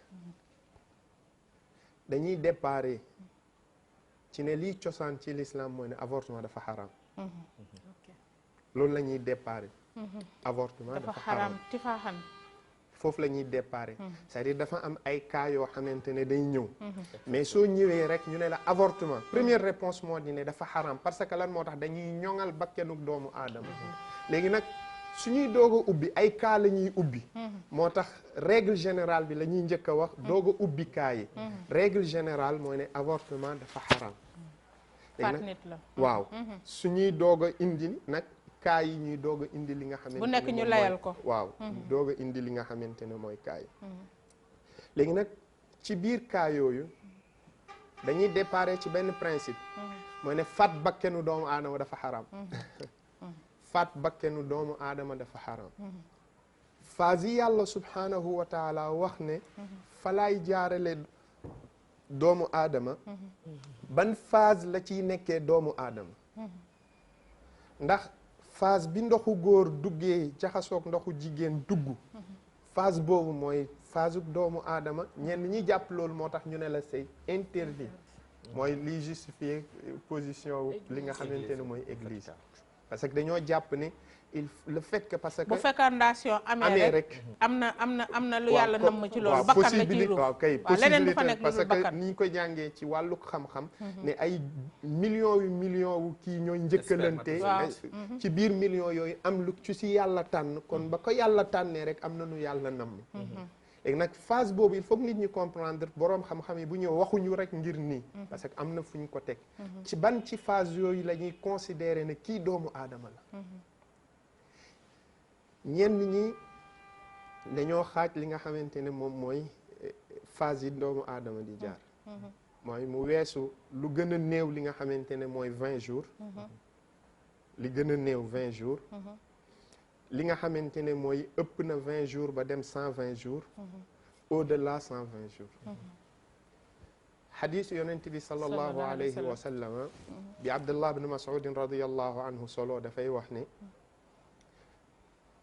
حدثني صاحب هذا البيت وهو الصادق المصدوق فقال إن أحدكم ليجمع خلقه في بطن أمه 40 يوما نطفة xadis bi daa gudd ma tënk ma firi ko direct ci wolof Abdullah ibn Mas'ud dafay wax ni boroom kër gii mu joxoñ këru yonent bi sallallahu alayhi wa sallam waxtaan na ak man te moom mooy ki dëggu te ñu dëggal ko bi maanaam daf ñu bëgg a wax ne kon source bi mu jëlee c'est source bu fiable dafa authentique la mu ne wa huwa sadiqul masduq mooy ki dëggu te ñu dëggal ko mu ne kenn ci yéen yàlla dina dajale ak mbindam ci biiru yaayam 40 jours mu nekk li nga xamante ne moom mooy nutfa ndoxu mani mu amaat fa yeneen 40 jours yoo xamante ne dafay nekk alaqa lu mbug deret la boo xamante ne dafay mel ni lu ñu lonk loolu moo tax jigéen bu toll ci phase yooyu dañ koy wax moytul def ay sëgg yéeg ak yooyu parce que affaire bi dafa mel ni lu accroché mooy de kii rek nga am fausse kii couche waaw surtout bu fekkee da nga am col bu suufee waaw dafay gaaw moo tax yàlla kii alaqa donte ne deret la mais yàlla mu ngi ko tuddee alaqa luy lonk loo xam ne dafa mel ni da nga koy gis sax ci wàllu médecine ñu la koy wan day mel ni benn ron rek bu am benn cat bu sew bu am benn cat loolu la ko yàlla tuddee alaqa lonk léegi après 120 jours yooyu mu nekk kon am nga 80 am nga li nga xam ne mooy 40 plus 40 80 après 80 jours yooyu mu am yeneen 80 jours yoo xamante ne mudra lay nekk mudra mooy ne day mel ni comme lancuk sàqamik yàpp dogu yàpp day commencé dugal sidit waaw comme racine dogu yàpp bu ñuy sàqami moo tax su sa soxna demee def échographie ci période boobu su lay wan affaire bi yow doo comprendre parce que benn affaire bu tuuti ngay gis noonu léegi kon boo ne 4 fois 3 égale 12 kon 120 jours ñëw na léegi nag yonent bi sallallahu alayhi wa sallam li mu ci taw la mu ne summa yursalu ilayhi l malak après li nga xamante ne mooy 120 jours yooyu yàlla yónni ci moom malaaka mi fa yanfaxu fihi ruux mu ëf ci li nga xamante ne mooy ruux moo tax après 120 jours yooyu boo demee sa soxna bu demee échographie danaa la médecin bi war na ma naan ma xoola kër baa ngi kii battre ak yooyu te yow gisoo lenn lu dul kii ni loolu moo tax boroom xam-xam yi ñu wute ci avant 20 jours ba li nga xamante ne moom mooy au delà 20 jours yi ak 120 jours yi kon fii nii rot na que ni au delà de 120 jours ruux ñëw na ruux bu génnee ci doomu aadama nekkatul nit waaw moo koy tax a doon nit waaw kon loolu moo tax ñuy wax ne su fekkente ne nekk na au delà de 120 jours kon boobu kenn mënatu koo rey parce que moom dafa am àq yu dund certes am na ku commettre erreur mais moom dafa am droit wu dund c'est-à-dire loolu mooy sew bi nga xamante ne moo ci nekk mais nag toujours li ma wax ci njàlbeen mooy ni ne avortement dindi ëmb du moins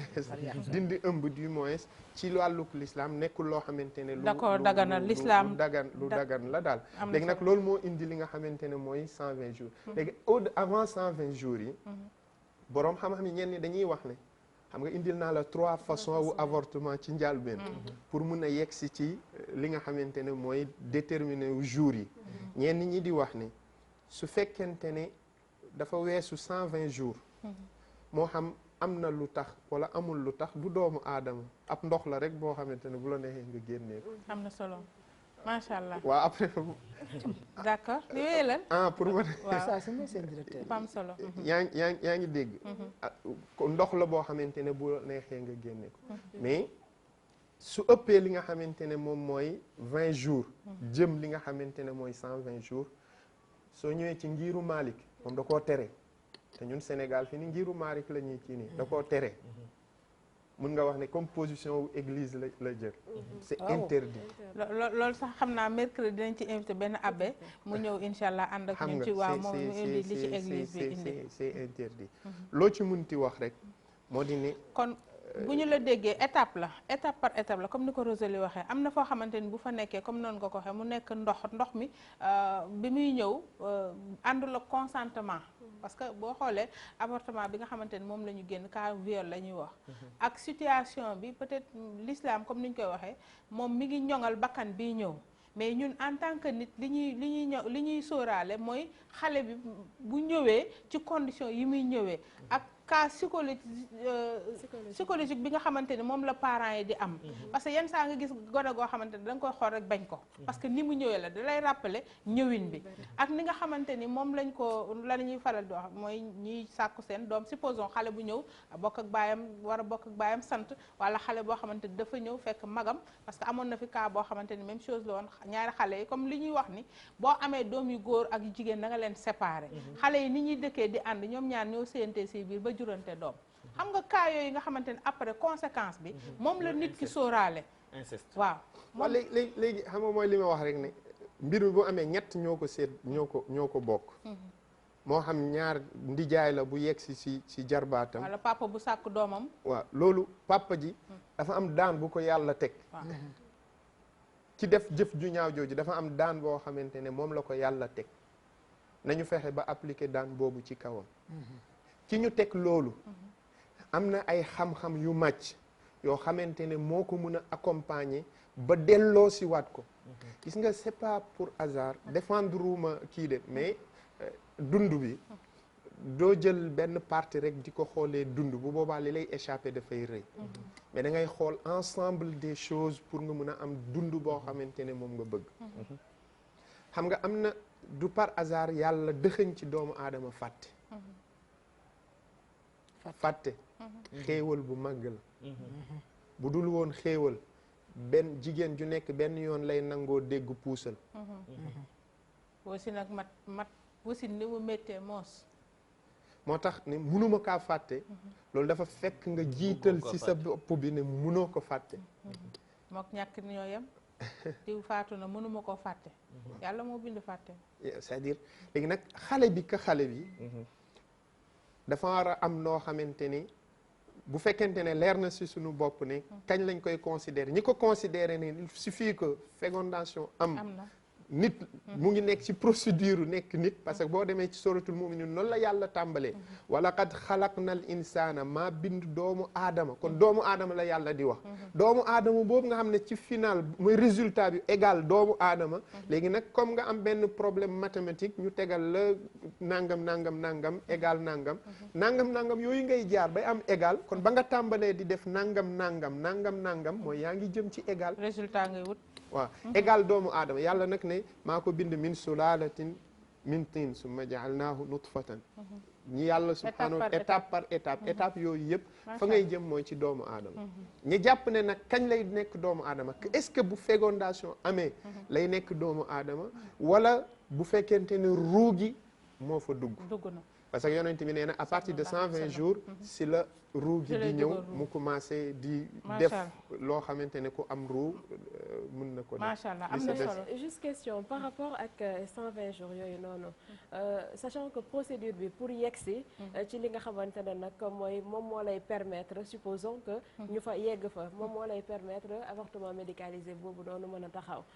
léegi buñ demee ba procédure bi weesu les 120 jours te ñu jàpp ni xëy na may nañ ko nañ ko may mu dem defi ji avortement médicalisé te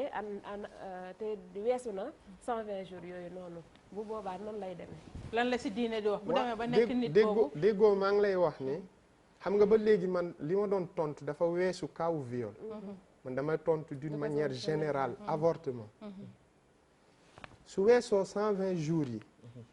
mu nekk ci cas boo xamante ne am na benn comité médical boo xamante ne moo ko saytu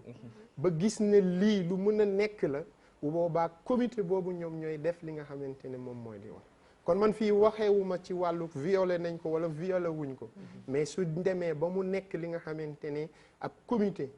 moo ñëw scientifique leeral ne bu kii bu boobaa foofu lay daganee mais su fekkente ne nekkul ci cas yi nga xamante ne moom laa wax boo xamante ne xale bi loru dunduk yaayam ajuwul ci moom wala moom mu am benn malformation bu boobaa bu xësee ba weesu 120 jours yi amul médicalo amul clandestin kenn du ko dindi xaw ma ndax kenn du ko dindi parce que loolu moo nekk équivoque bi nga xamante ne moom la ñu bëri nanguwul parce que mën nañ dem parce que am na benn imam boo xam ne loolu la wax mën nañ dem ba ñu nangu ko carrément ba ñu xam ne kii donc war nañ ko accepter avortement médicalisé mais dossier bi bu traîner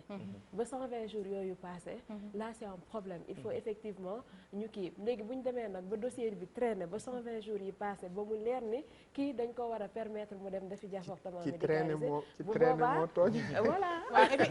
xam nga foofu li kii xam nga bu fekkente ne dañuy wax ni 40 jours 40 yawman 40 jours parce que yooyu mooy 40 jours yi nga xamante ne ba lay ndoxu maniyu la bii mu nekk alaqa 40 jours yi bu weesoo jëm li nga xamante ne mooy 120 jours yi foofu la wuute bi am léegi nag suñ demoon ba loolu mu nekk loo xamante ne lu ñu war a def la boobaa boo sàgganee ba mu raw la mu ngi mel ni examen bu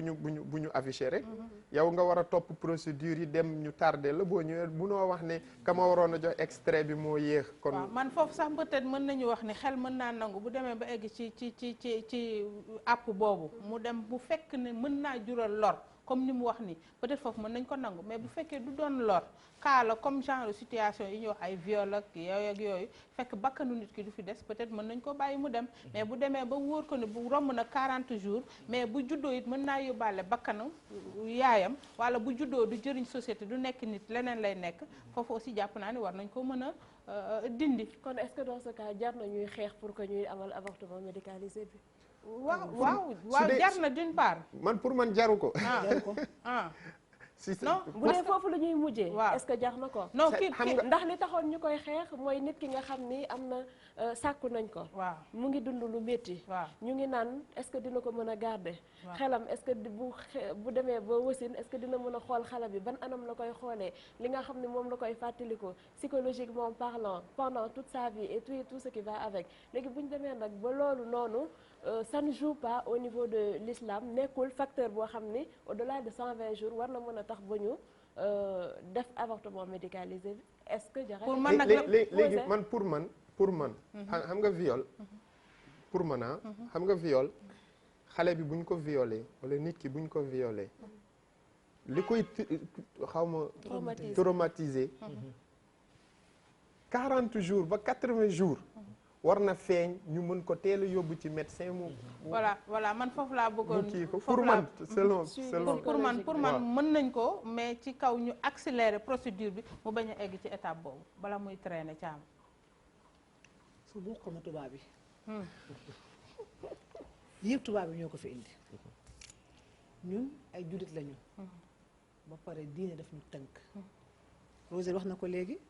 nee na jàngu bi sax nee na d'accorduñ ci. dindi ko. waxuma laa ñun. gis nga maa mari. man waxtaan bi sax am na daane way bi am na daane. ndax li Rosel wax. ak li sama doom wax rek. moo nañ te émission bi ñu toog di mbeeraay wax leneen. duñ mbeeraay kay dañ leen ci wéttale rek. déet mais dafa wax dañ ko dafa way bi am na daane maa mari. lii yëpp nasaraan si la. ñoo fi indi xam lu ñu bëgg. wàññi suñu doom yi. maa mari man fi mu xamal wax d'accord naa de. suñu gisee ne ëmb bii. mën na lor yaayam. d'accord naa loolu lañ d'accord. waaye ñu violé la nga am doom. ñu naan nañu rey doom ji ndax bu juddoo nu ko yaayam di xoole doom alal la. am nañu sëy 50 ans amuñu doom. yaa ngi may dégg. dañ ko violé moom demul ni kaay def ma li saay-saay bi ko def loolu moom saay-saay bi rek la moo def loolu nañ ko teg ay daal li mu xam ne wax waaye yow mi saay-saay bi def loolu nga am sa doom xam nga kenn bëggul am doom noonu waaye bu yàlla defee noonu man du ma rey doom du boobu dafa mel ni du boobu sax la ñuy wax nii. waaw parce que en général boobu du viol boobu la ñuy wax viol bi nga xamante ni dafay am conséquence maanaam bi nga xamante ni ki ñu violé soit xale la bu am 9 ans supposons ay cëram développé gul pour mën a atteindre at wuy ëmb bi loolu kooku boobu la ñuy wax mais ki dem foo dem ñu tëddee ko kooku bu am jëlee ëmb bu fekkente ne mooy li ñu wax xale boo xamante ne ay organam kii kiiwul day dugg ci cadre bi nga xam ne dañuy wax ne yaay ji mooy loru loolu c'est autre chose c'est-à-dire foofu moo xam violé nañ ko wala par exemple ci l'islam xam nga su fekkente ne dañuy wax ne nit mënees na ko maye mënees na ko maye mais borom kër gi sàggan ñu may ko xale ulee mu bàyyi ko mu màgg mu teel ko sa gis nga yooyu maman Marie bis bu ne nga gis fii am na suñu mbokk làkkat yooyu dem na dañ naan kii jabaru diwlu ñu naan kii nga xamante ni amagul sax ay weer te dañ koo maye mu ëmb fa mu ëmb mu dem ak ëmb bi bu ñu wax ne 9 ans la wala 10 ans la am mënul garder ëmb bi gis nga da koy garder man gis naa xale yi ndaw a ndaw kenn vélo dañ leen a maye ñu naan ndax ñi bu ñu ëmbee dañ ko mën a yore ëmb nañ ba wasin ak jàmm ak salaam man daal ay rey yàq ëmb du bàyyi la ñu ëmb yàq te loolu tubaab yi ñoo ko fi indi gis nga nasaraan si ñoo fi indi yoon d'accord ndax ñu africain bëgg nañu ñu rey suñu doom yi kenn ñaanu yàlla ñu violé kenn ñaanu yàlla dem di am doom yoo xam ne kenn bëgg waaye bu yàlla defee mu dal sa kaw tëjal doom ndax doom bi xamu ëllëg lu muy jëriñ ba tey gis nga comme ni nga yow da nga bëgg doom macha allah da nga bëgg ñoŋal da nga bëgg da nga ñoŋal gis nga parfois caama day métti de am na situation yoo xamante ni suñu borom koo comprendre tant que dunduloo ko wala nga gis ku koy dund wuy ma xoolal boo ko dundulee da ngay gis koo xamante ni day ñëw joxe dund moom des fa da ngay dund ci kër da ngay dem ci kër gis ay doom ndax liñ naan xam ba ca non am na mais yooyu nag waaye yàlla maxu la nga rey ay doom ngeen yàq gis nga ay yàq du ay avocat yàq ëmb nañu waroon bi yàq ëmb tubaab bi ñoo ko fi indi bu ñu kenn rey du foofu affaire bi du foofu xam nga affaire bi fan la affaire bi mooy fi ma lay expliquer nii mooy ki nga xamante ni ñoo koy xoolee non du question man romb naa ñoo koy xoolee parce que yooyu moom inceste lay wax problème ñoo koy xoolee santé de la maman laay xam nga comprendre nga fi ma bëgg dama bëgg mère Thiam heure bi dafay waaj donner la vie et perdre la vie parce que kii aussi na koy donner la paix de la vie yéen nasaraan si bu ñu rey jigéen waratul loru si wasin vraiment jigéen waratul loru si wasin waxuñu loolu de kay effectivement bu ñu nee avortement médicalisé loolu moo ko pour c'est-à-dire éviter ñu jéem a fexe sauver yaay ji mais dama bëggoon ñëw si day fekk ni yaay ji war a feebar ñu ne ñu ko sauver bu ñu nee avortement médicalisé man damay gis ne li ñuy traité traité ñoon avortement légalisé na xale yi ëmbi bu ñëwee ngeen ne médicalisé avortement légalisé la ñuy gën a traité parce que avortement médicalisé Rosalie mooy loo xam ne médecin légiste moo ko war a def ñu def ko ci centre hospitalier peut-être avant la woon mais gis nañ ne léegi même bu viol amee médecin légiste moo ko war a def médecin boo xam ne certifié waaw ba pare mu def ko ci centre hospitalier parce que du lu ñu def de manière clandestine parce que gis nañ ne même parfois yenn non parce que médecin légiste mooy ñiy dee je crois ñooy seet ñiy dee médecin waaw législation bi médecin boo xam ne mi ngi nekk en exercice gynécologue obstétricienne de manière générale wala obstétricien comme si munti doon góor wala jigéen nga xam ne mooy saytu jigéen bi nga xam ne dafa toll ci wàllu jur moom mooy xool ne kii man maa ko war a defal li nga xam ne mooy avortement fan la koy defee ci hôpital la koy defee wala ci centre hospitalier parce que bu paree ni doom di juddoo di am certificat médical daf koy defal certificat boo xam ne moom moo ko signé loolu mooy li nga xam ne médicalisé léegi à un moment on traite si avortement légalisé parce que bu ñu nee église bi ndax ki parce que juste pour te répondre c'est parce que avortement médicalisé boobu noonu on ne le permet pas c'est interdit par la loi sénégalaise effectivement donc du coup même bu fekkee ni sax li oustaz wax ni da nga feebar sa santé yaay ak yooyu noonu yëpp nga war a am assistance avec gynéco bi signature yi ci war a am et tout loolu c'est pas permis alors que loi au Sénégal si boppam dafa voté li nga dafa ratifié protocole du Maputo te protocole Maputo article avortement médicalisé bi ci la bokk donc bu ko ratifié rek dañ ko war a appliquer fii maintenant application boobu doonu loolu moo dëppoowul ak suñuy ngëm-ngëm c'est ça le problème et c'est là où le bas blesse yow gis-gis pour médicalisation boobu effectivement voilà léegi yow sa gis-gis laa soxla ci ni ñu ko waxee noonu moom laa la doon wax foofu laa doon ndax mën naa nekk comme déet léegi gis nga médicalisé boobu c'est dafay nekk avortement boo xam ne non seulement médicalisé mais légal parce que si foofu la ñuy waxtaanee léegi ndax mën nañ ko def gis nga tey jii nii cas yu mu traité yëpp si élément bi viol lay doon c'est pas pour un rien parce que xam nañ ne instant bi dañu nekk si benn combat boo xam ne ñun Sénégal dañ nekk pays boo xam ne à 100% on est des croyants donc la religion dafa am benn poids bu mu si am looloo tax boo xoolee les même bu dee sax spécialistes yi nekk police bu ñu demee nit di porter plainte parce que dañ ko violé première des choses li ñu lay defal mooy yóbbu la ci gynécologue mu wutal defal la contraception d'urgence pour éviter grossesse am mooy pilule du lendemain. pilule du lendemain. pilule du lendemain léegi nag nan lañ ko gisee parce que à un moment quand bu ñu demee ci religion wala bu ñu demee ci religion yi ñaari religion yëpp daf ñuy tënk parce que Rosalie nee na li nga xam ne moom mooy jàngu bi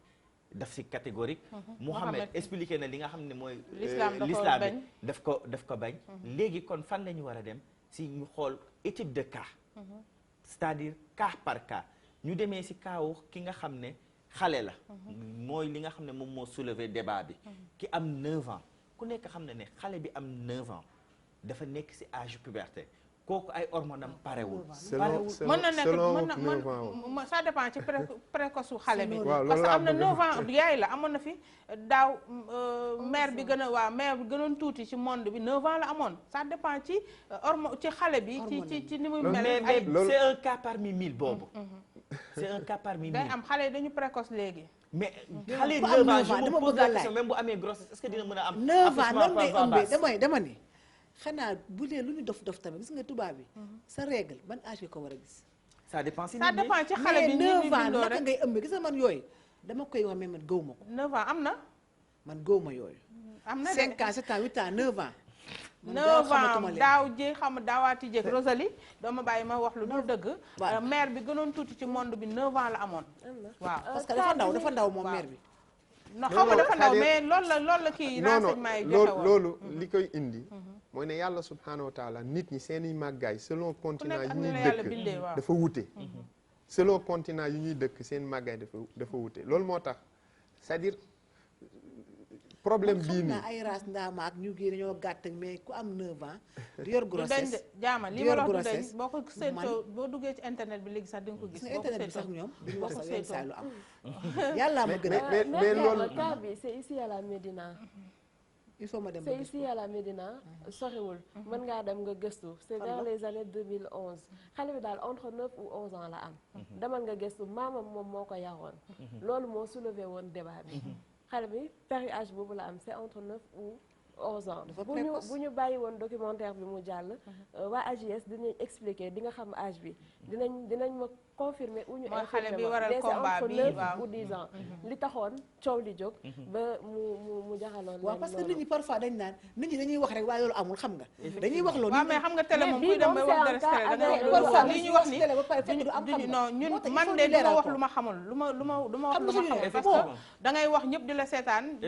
ñi xam nga man ni ma ko déggee dama ni moom loolu amul 9 ans xam nga ñu bëri sa loolu la ñuy wax bon lii dañuy wax rek léegi pour ñu tënk parce que xam naa ne ñu ngi 9 11 ans lu mu si mun ci doon cas yi ni ko Mohamed waxee ni ko ñu waxee c'est-à-dire c'est selon cas yi am parce que avortement seetul du question de viol la ñuy wax du inceste la ñuy wax mais état psychologique de la personne ak aussi est-ce que la personne pare na pour am nangu ëmb bi parce que tamit ëmb ba pare ak nangu ëmb bi am na différence bu paree pour nangu ëmb bi ba pare après ëmb bi aussi suivi bi nga xam ne personne boobu war na ko ci am loolu yooyu mooy cas yi nga xam ne moom la ñu teg tey jii nii ci avortement médicalisé effectivement c'est un débat boo xam ne au-delà des personnes yi nga xam ne mu nekk religion yi est-ce que waruñu wut ay psychologue d'accord waaw xam naa ne vraiment voilà Rosalie damay profité waat si yow xam nga comme Rosalie duñ koy am tout le temps ci plateau bi te affaire bi domaine am la moo taxoon ma bëgg a këf la rek voilà merci beaucoup Rosalie xam nga sànq yaa ngi soulevé benn affaire bu am solo ci biir wax bi nga ne boo demoon tey Camp Pénal am na fi jigéen yu bëri yu fa tëdd yoo xamante ni faat ba seen ay doom dañuy jur ba pare faat ko loolu waaw moo koy indi ak par rapport ak ni nga xamante ni moom la ñu indee avortement médicalisé bi xalaat nga ni peut-être bu ñu ko tegee ci sart yi nga xamante ni moom la ko Mohamed waxoon muy ñu saytu ko avant terme bi di jot pour mu nekk nit bi muy doon mandiw ba bi muy doon lumb ñu saytu ko est-ce que gisoo ni procédure boobu la ñu war a gën a ñoŋal fexe nu mu gën a gaawee mu bañ a nekk affaire boo xamante ni da nga ciy topp ay weer ci biir semaine bi war ngaa mën a xam ndax lii la wala ndax mën naa indi beneen lor est-ce que gisuloo ni point boobu la ñu war a gën a taxaw pour mën a valider. waaw ma dogguma la de nga baal ma Rosel ñi gis ñooñu bu ñu ëmbee day nëbb ëmb bi kenn du ko xam dañ koy nëbb ba ca fin ba ñu def délit boobu. d'accord loolu la ñuy def. loolu mooy combat wu ñi nga xamante ne mooy task force bi ñu ko yëkkatee. ñoom loolu mooy seen souhait. moo tax ñuy mettre l'accent bu ñu toogee islam di mettre l'accent sur les 120 jours ñoom nee nañ loolu ça ne les pose pas problème parce que mën nañ def tout pour que procédure yu normale yi ñu taxaw si ñoom ñu taxaw sax encadrer accompagner ñi nga xamante ne ñoom ñoo doon victimes yi léegi mère Thiama wax na ko dañ nekk Sénégal réew moo xam ni ndëppal bi dafa bëri ça se passe dans la maison déet sama doom nijaay la wala kii sama mag la ko garaawul affaire mbokk la nañ ko bàyyi affaire mbokk la day tas mbokk bi et tout am na ñoo xamante ne balaa ñoo déceler aussi grossesse am na voilà loolu da leen topp ba finalement ça devient un cas te dañ leen di sax mujjee isolé bàyyi leen kenn du waxati ak ñoom duñu am ku leen suivre et tout donc yooyu yëpp bokk na ci lii gën a tax ba ñuy xeex pour ñu mën a àgg foofu noonu et boo demee ci boutique de droit wu AJS yi tu vas trouver des cas pires que li nga xam ne moom la ñuy wax bul yaakaar ni lu ñuy wax amul wala dañ ko importer feneen lu am la lu réel la fii ci réew mi te looloo gën a ndaw ci lu ñuy dund bëri na fi nag c'est situation la boo xam ni c'est posé certes neexul ci dégg-dégg loolu on n'en disconvient pas neexul ci dégg-dégg jur na doom avorté na ko neexul mais jur na lan moo gën a métti nga jur ki nit ki tiim ko gas pax ba mu xóot suul ko tu le fais mais yaa ngi koy def mais neexu la te bëggoo ko te boo sañoon loolu doo fa àgg et y a un autre beneen affaire boo xamante ne war nañ ko poser aussi maman muy waxu accompagnement bi suivi psychologique bi ci ba mu koy dal ba muy màgg même bu demee sax ba avortement boobu amul mais suivi bi war nous à la limite on n'a pas les moyens wala am des na daal fii ci réew mi loolu yëpp des na et je me rappelle bi ma jëlee Abbé Alphonse mu ngi doon wax ni au lieu d'en arriver à l'avortement alors que ñun dañ ko bañ carrément il faut prôner cet accompagnement là bu fekkee ni moom mënu ko tout le temps ñu wutal ko koo xamante ne da koy accompagner day waxtaan ak moom di delloo si xelam saa su ne te foofu la rôlu imam yi di ñëwee foofu la rôlu abbé yi di ñëwee foofu la abbé Alphonse boobu sax moo war a ñëw mercredi foofu la rôlu ñi nga xamante ne ñoo di psychologue yi di ñëwee mais malheureusement on n'a pas assez de psychologue amuñu moyen yi nga xamante ne dinañ def suivi boobu manquement suivi boobu di manqué mooy problème ñëpp parce que man maa ngi fàttali ko am na ci benn cas gañ sëriñ mi ngi may dégg bu ñu amoon fële ci rajo Dunia muy xale bi waajuram moo ko ëmbal waajuram ëmbalee mu war a faat moom wasin na sax ba ter ba xale bi mot mu jël ko di ko bës ci foos xale bi dafa dund heureusement que yaayam moo ñëw dégg bruit bi ñëw ne ko lan la ñëw fekk mu jël bopp xale bi di ko bës yaay ji xëcc xale bi sang xale bi yor ko ba tey xale baa ngi dund mais parent bi nee na moom mënul dund ak xale bi parce que cicatrice bi lay gis ci kaw jëbi ni mu doon bësee xale bi damay mujj jël xale bi maye ko parce que mënu woon dund ak xale bi ñu xoolee dañu enquêté waaw bu ñu enquêté pour war na ni kooku amul suivi bu ñu enquêté ba enquête fi ñu mujjee dañ ne papaam moo ko ëmbal xam nga cas yu mel noonu yu métti yooyu xam ne xam nga noo koy dundee léegi Rosalie fi mu daanale man foofu laay wax xam nga solution bu ñu ñëwee faut que ñu xam lan lañu c'est-à-dire lu ñu munti wax dund ñi kaw suuf nii rek ci dund te dañuy dund ci kaw suuf am ku moom dund te mooy yàlla subhanahu wa taala loolu moom ku gëm yàlla da nga ko war a gëm moo tax terme bi laay utiliser si ñun avortement légalisé amul moo tax ma tàmbalee foofu avortement médicalisé c'est-à-dire c'est xorom la bu ñu siiw lem xorom la xoroma ne ci biir mais bantu xorom la ñu teg ci lem ci kaw pour au moins mu neex a dégg ci nit ñi loolu moo tax tamit bu ñu ko joxee borom diine yi ñu càmbaraat mbir mi parce que dañuy fulli lem bi ba pare doog a xool xorom si ñu doog a wax léegi nag li gën foofu comme que mayuñu am na loo may ñu ko kon suivi bi am na réew yoo xamante ne xale yi juddoo ci cas yu ni mel dañ leen di séparer ak seen yaay nga xamante ne seen yaay dina rendre vie xale bi parce que àqam la xale bi bu xësee ba judd comme que moom problème bi mooy muy dox di ko gis dootu ko gisati état bi créé ay centre d'accueil yoo xamante ne fa la xale yooyu di nekk di màggee parce que xamuñu kenn kuy mën a jëriñ ëllëg ak si biir au lieu que ñu koy bàyyi muy dund foofu ñuy dem ci kii parce que luñ munti wax bakkenug doomu aadama du fo xëy nga koy gis xam nga tey soo ñëwee ci biir diine l'islam dafa am lu ñuy tuddee wat u shubha wat u shubha mooy lan nit ki yegg ci jigéen jàppoon ne kii keneen la ndekete mu ngi mel ni lu am la de. am na non man am na yow dafa am loo ma sa soxna mooy fanaan ci néeg bi sa sœur ñëw tëdd fa fanaan fa nga ñëw wàcc yow yenn góor ñi macha allah rek soxla ki tëdd ci kaw lal bi nga jàpp ne sa soxna la fekk sa sœur la laata muy moom di yeewu ci ay nelaw di réagir nam fas ak ndox mi dugg na est-ce que kooku dañuy wax ne dem avorté ji c'est-à-dire yooyu yëpp mu ngi fi moo tax benn règle générale pour man xaw a doy waar solution bi moo di ne nañu fexe aller vers ki def loolu nañ fexe teg ko ay daan mooy ku góor ki def loolu nañ fexe def ko ay daan yaay ji nekk victime te loolu dal ci kawam nañu ut ñu ko accompagner waxtaanal ak moom xale bu ñu yóbbu ko fi nga wax xale bi ñu wutal ko foo xamante ne dañ ko fay accueillir nga xam ne yaay jooju dina dund ba faatu du xam sax lu jëm ci wàllu te xale bi aussi du am benn lu ko traumatiser lu ko topp loo xamante ne way lay des ci pour am na ay réew yu def loolu nga xamante ne ñi génnee ci centre yooyu tey jii nii ay kii ñoo yor dëkk réew ma c'est-à-dire ay boroom dañ leen a gérer ñu jëriñ réew mi am lu ñu leen di am na solo li des ñu ngi ñuy wax ne suñu waxtu li si des bëreetul pour dëggal sox boobu nee na jeex na sax kon mi ngi noonu am na ñaari ñu mag ak rak yoo xam dañoo bokk takkandoo jabar benn bis ñu muurandoo ñaari seet yëpp ñu ñëw waaye ñu jaawale seet yi te kenn ki jot naa sëy ak kële ñu ne bu ci jëlee ëmb kan mooy doom ji kan mooy jur doom ji ndax kii jëkkër ji moom wala kee moom donc affaire bi pour wala non loolu ça yow xam nga yow boo ne taaluñu lampe bi parce que yaa ngi koy imaginer biir Dakar